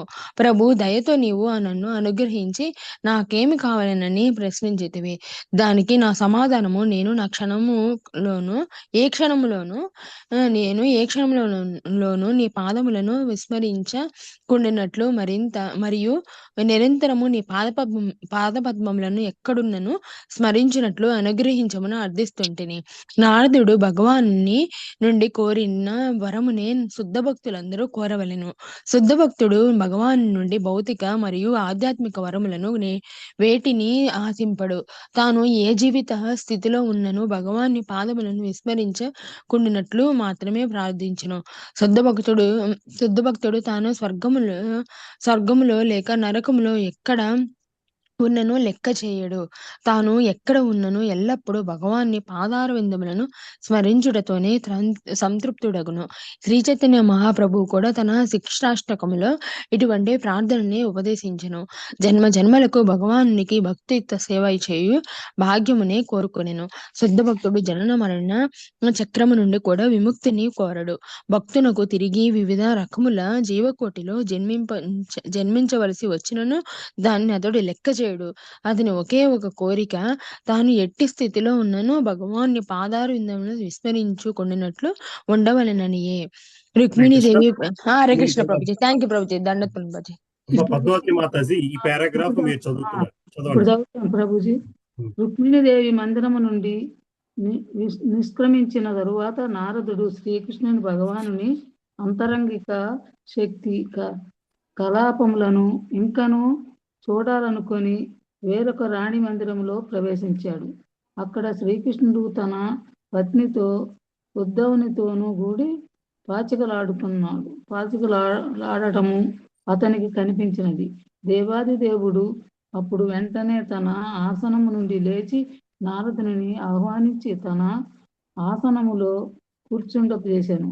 తరువాత అతడు రుక్మిణీదేవి మందిరములో చేసినట్లుగానే పూజా ద్రవ్యాలతో తిరిగి అర్చించాడు. రుక్మిణీదేవి మందిరములో ఏమి జరిగిందో తెలియని చందముగా ఆ దేవదేవుడు నారదుని యథావిధిగా అర్చించి తరువాత అతనితో పలుకుతూ, మునివర్య, మీరిక్కడ వచ్చి ఉండినప్పుడు స్వయం పూర్ణులే అయి ఉంటారు. గృహస్థులమైన మేము ఎల్లప్పుడూ ఏదో అవసరాన్ని కలిగి ఉంటాము. కానీ ఆత్మ సంతుష్టులైన మీరు ఎవరి సహాయాన్ని కోరరు. ఇటువంటి పరిస్థితుల్లో మేము నీకు చేసే ఆదరము ఏముంటుంది? నీకు మేము ఏమి ఇవ్వగలము? అయినా ఓ బ్రాహ్మణ, సాధ్యమైనంతగా ఏదో ఒకటి నీకు సమర్పించుకుండటము మా బాధ్యత. కనుక దయచేసి నన్ను ఆదేశించవలసింది. నేను నీకెట్టి సేవ చేయగలను చెప్పవలసిందిగా అని అన్నాడు. నారదునికి భగవంతుని లీలలన్నీ బాగా తెలుసు. అందుకే అతడు ఆ దేవదేవుని కర్మలను అబ్బురపడుతూ ఇక ఏమాత్రము అర్చింపగా నిశ్శబ్దముగా ఆ మందిరము నుండి నిష్క్రమించాడు. తరువాత అతడు వేరొక మందిరములో ప్రవేశించాడు. శ్రీకృష్ణుడు వాత్సల్యపూర్ణుడైన తండ్రిగా తన పుత్రులను లాలించటము ఈ నారదుని చూశాడు. అక్కడ నుండి బయలుదేరిన నారదుడు వేరొక మందిరంలో ప్రవేశించి ఆ దేవదేవుని స్నాన సన్నద్ధుడు కావటం తిలకించాడు.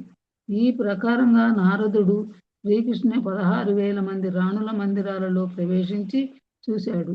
ప్రతి మందిరంలోనూ ఆ దేవదేవుడు వివిధ రీతులలో కార్యమగ్నుడై ఉండటము కనిపించింది. చదవన ప్రభుజీ. ముందుకెళ్దాం లిండమ్మ. హరే కృష్ణ. కళామాత చదువుతారమ్మా? హరే కృష్ణ ప్రభుజీ చదువుతాను.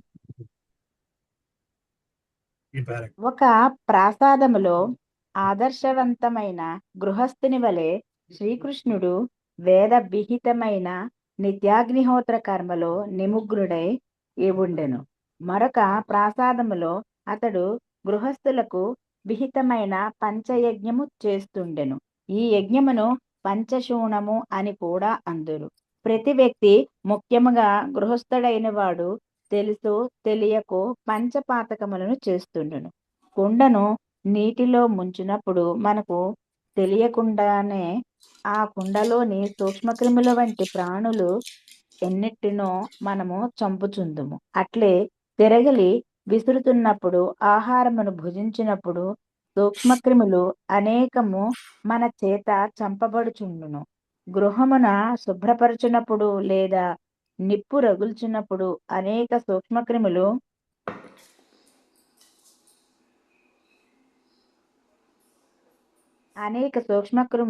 వధించబడును. వీధిలో నడుచుచున్నప్పుడు చీమలు వంటి అనేక ప్రాణులు మన పాదములు క్రింద పడి నలిగిపోవును.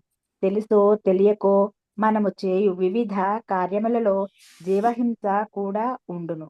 కనుక ప్రతి గృహస్థుడు అట్టి పాపముల నుండి పరిహారము పొందుటకు పంచశూణ యజ్ఞమును నిర్వర్తించవలెను. ఒక ప్రాసాదములో శ్రీకృష్ణుడు యజ్ఞకర్మను పూర్తి చేసి బ్రాహ్మణులకు సంతర్పణ చేస్తూ కనిపించెను. నారదుడు మరొక ప్రాసాదములో మౌనముగా గాయత్రీ మంత్రమును జపిస్తున్న శ్రీకృష్ణుని దర్శించెను. మరి ఒక ప్రాసాదములో కత్తిని డాలును చేతపట్టి ఆ ఖడ్గ విద్యను అభ్యసిస్తున్నట్టి భగవానుడు కనిపించెను. కొన్ని ప్రాసాదములలో అశ్వములపైన, గజములపైన, రథములపైన స్వారీ చేస్తున్న శ్రీకృష్ణుడు కనిపించెను. మరొక ప్రాసాదములో శయ్యపై శయనించి విశ్రాంతి తీసుకునుచూ కనిపించెను. మరొక గృహమున ఒక ఆసనముపై ఆసీనుడై వివిధ రకాల భక్తుల చేయు స్తోత్రములు ఆలకిస్తూ కనిపించెను. కొన్ని ప్రాసాదములలో బుద్ధవుడు వంటి మంత్రులతో ముఖ్యమైన రాజకార్యమును చర్చిస్తుండును. ఒక ప్రాసాదములో యుక్త వయస్కులైన వేశ్యలచే పరివేష్టితుడై ఈత కొలనులో జలక్రీడలాడుతూ కనిపించెను. మరొక ప్రసాదములో అలంకరింపబడిన గోవులను బ్రాహ్మణులకు దానం చేస్తూ కనిపించెను. మరొక ప్రాసాదములో వేదములకు ఉపాంగములుగా జనులకు విశ్వచరిత్రలోని ప్రధాన సన్నివేశములను వర్ణించు పురాణములు మరియు మహాభారతం వంటి ఇతిహాసములను శ్రవణము చేస్తూ కనిపించెను. ఒక చోట ఒక భార్యతో ఛలోక్తులాడుతూ శ్రీకృష్ణుడు కనిపించెను. మరొక చోట తన సహధర్మచారిణితో కలిసి ఏదో వ్రతము చేస్తూ కనిపించెను. గృహస్థుడైన వానికి వివిధ ఖర్చుల కొరకు ధన సంపాదన అవసరమొకట చేత శ్రీకృష్ణుడు ఆర్థికాభివృద్ధిని గూర్చి చర్చిస్తూ ఒక చోట కనిపించును. మరొక చోట శాస్త్ర విధులను అనుసరించి దాంపత్య జీవితమును కొనసాగిస్తూ కనిపించును. ఒక గృహములో ఈ భౌతిక విషయమును హరే కృష్ణ ప్రభుజీ. చదువుతారా? ముందుకెళ్దాం. చదువుతా. హరే కృష్ణ ప్రభుజీ.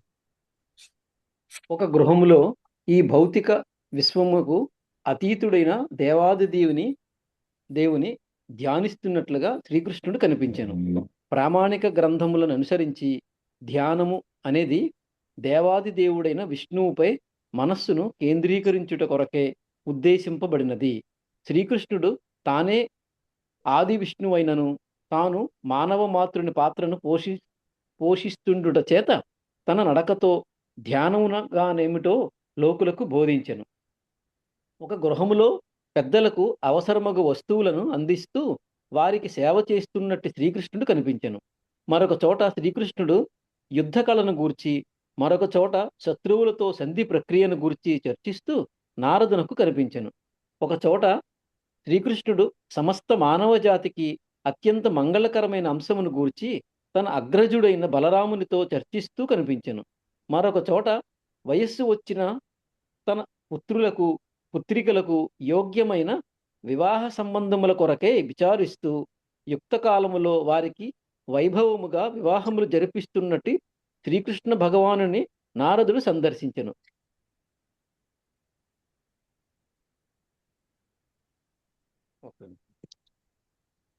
ఇక్కడి నుంచి ఒక ప్రాసాదములో వివాహితులైన తన పుత్రికలను అత్తగారింటికి సాగనంపుతూ మరొక ప్రాసాదములో తన గృహముకు ఇచ్చేస్తున్న కోదండ్లకు స్వాగతము పలుకుతూ కనిపించెను. ఆ ఉత్సవములను వైభవములను తిలకిస్తూ నగరవాసులందరూ ఆశ్చర్యపడసాగిరి. కొన్ని ప్రాసాదములలో ముందుకు వెళ్దామండి. హరే కృష్ణ. ఎవరు ఉన్నారా? చంద్రమౌళి ప్రభు ఉన్నారా? హరే కృష్ణ ప్రభుజీ, ఉన్నాం ప్రభుజీ. ధన్యవాదం ప్రభుజీ. కొన్ని ప్రాసాదములలో తన గుణాత్మక విస్తరణలైన ఇతర దేవతలకు ప్రీతి చేకూర్చి వివిధ యజ్ఞములను నిర్వహిస్తూ కనిపించను. మరికొన్ని ప్రసాదములలో బావులు, విశ్రాంతి గృహములు, ఉద్యానవనములు, మఠములు, దేవాలయములు వంటి వాటిని నిర్మిస్తూ ప్రజాహిత కార్యములలో నిమగ్నుడయ్యాను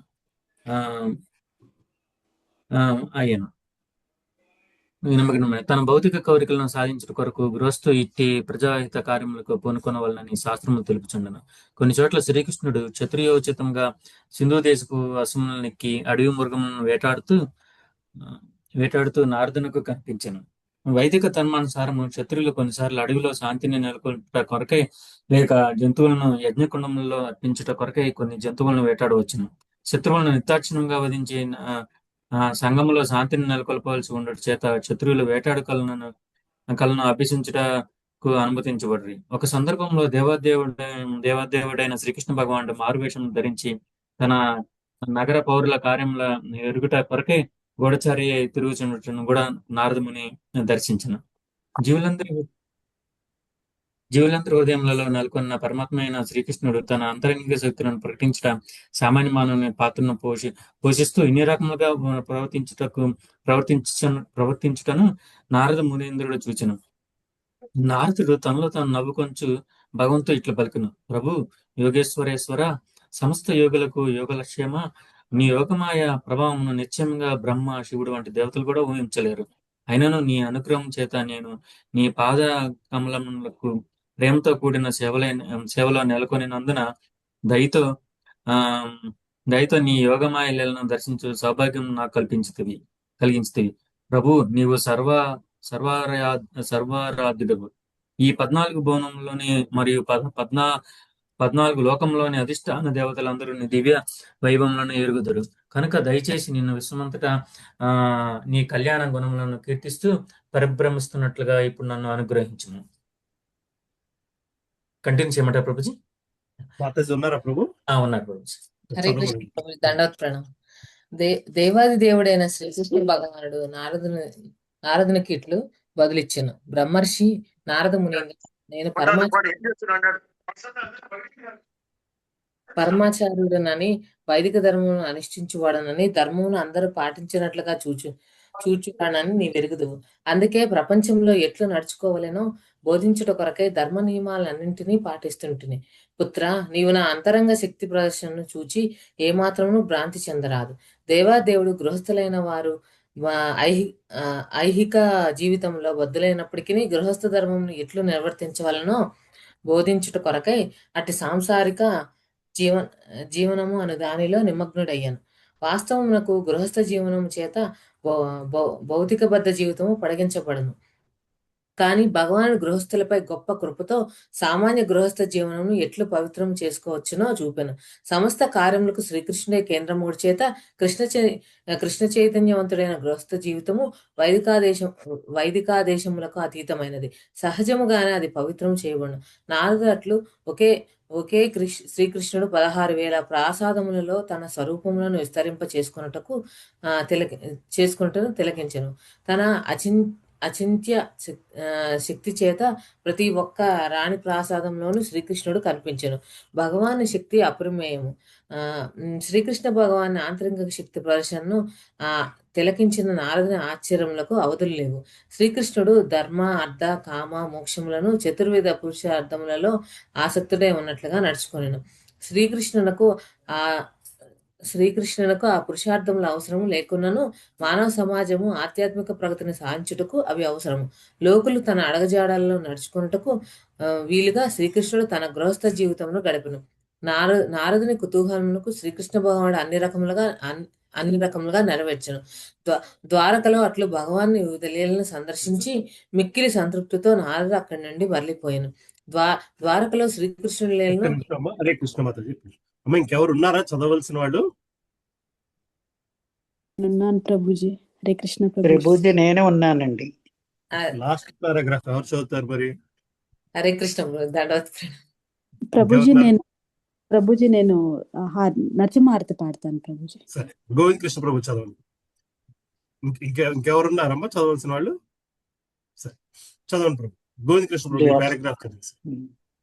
ద్వారకలో శ్రీకృష్ణుడి లీలలను వర్ణిస్తూ శ్రీ సుఖదేవ్ గోస్వామి పరీక్షిత్ మహారాజుకు దేవాదిదేవుడైన శ్రీకృష్ణుడు ఎట్లు తన ఆంతరంగిక శక్తి ద్వారా భౌతిక జగత్తులో అవతరించి జీవిత పరమలక్ష్యమును సాధించుటకు కావలసిన ధర్మసూత్రమును స్వయంగా ప్రదర్శించునో వివరించాను. ద్వారకలోని 16,000 కంటే అధికమైన రాణులందరూ తమ స్త్రీ సహజమగు విలాసములతో భగవానునికి దివ్య సేవలను అందించారు. ఆదర్శవంతమైన ఒక సామాన్య గృహస్థుని వల్లే నటిస్తూ భగవానుడు వినోదించాను. కానీ శ్రీకృష్ణ భగవానుడు తప్ప అట్టి లీలలను ఎవ్వరూ ప్రదర్శించలేరని స్పష్టంగా మనము ఎరుగగలము. శ్రీకృష్ణుడు సమస్త జగత్తు యొక్క సృష్టి, స్థితి, లయములకు ఆది కారణము. ద్వారకలో భగవానుడు ప్రదర్శించిన లీలను గూర్చిన వృత్తాంతము ఎవరు శ్రద్ధగా ఆలకించుదురో, ఎవరు శ్రీకృష్ణ చైతన్యము ప్రచారకుడికి తోడ్పడుదురో వారు సులభంగా ముక్తి మార్గంలో ప్రయాణించి శ్రీకృష్ణుని పాదారవిందములను, మకరందములను ఆస్వాదించగలరు. ఆ విధంగా వారు భగవానుని భక్తియుత సేవలో నెలకొనగలరు. ఇది దేవాది దేవుడు శ్రీకృష్ణ భగవానుడిలోని 69వ అధ్యాయమైన శ్రీకృష్ణుని వివిధ ప్రాసాదములను నారదుడు సందర్శించుటకు భక్తి వేదాంత స్వామి భగవత్ కథా సారము సమాప్తం. Hare Krishna Prabhuji. Thank you. Next chapter next week start చేసుకుందామా? శ్రీకృష్ణ దివ్య దినచర్య. సరే, నరసింహార్త పాడుకుందామా? అలాగేనమ్మా.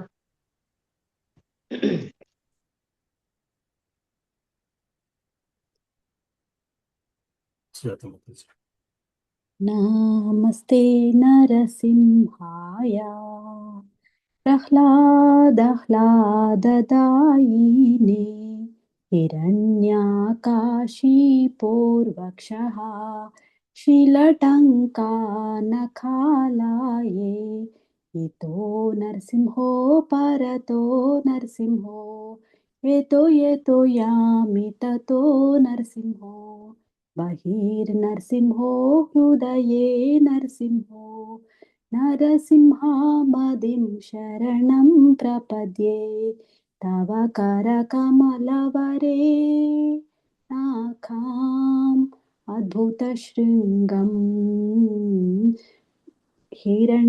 దళితా హిరణ్యకశిపు తనుభృంగం కేశవధృతా నరహరిరూపా జయ జగదీశ హరే జయ జగదీశ హరే జయ జగదీశ హరే జయ నరసింహదేవ్ జయ నరసింహదేవ్ జయ నరసింహదేవ్ జయ నరసింహదేవ్ జయ ప్రహ్లాద్ మహారాజ్ జయ ప్రహ్లాద్ మహారాజ్ జయ ప్రహ్లాద్ మహారాజ్ జయ ప్రహ్లాద్ మహారాజ్ జయ జయ ప్రభుపాద్ ప్రభుపాద్ ప్రభుపాద్ जय जय प्रभुपाद जय जय गुरुदेव गुरुदेव गुरुदेव जय जय गुरुदेव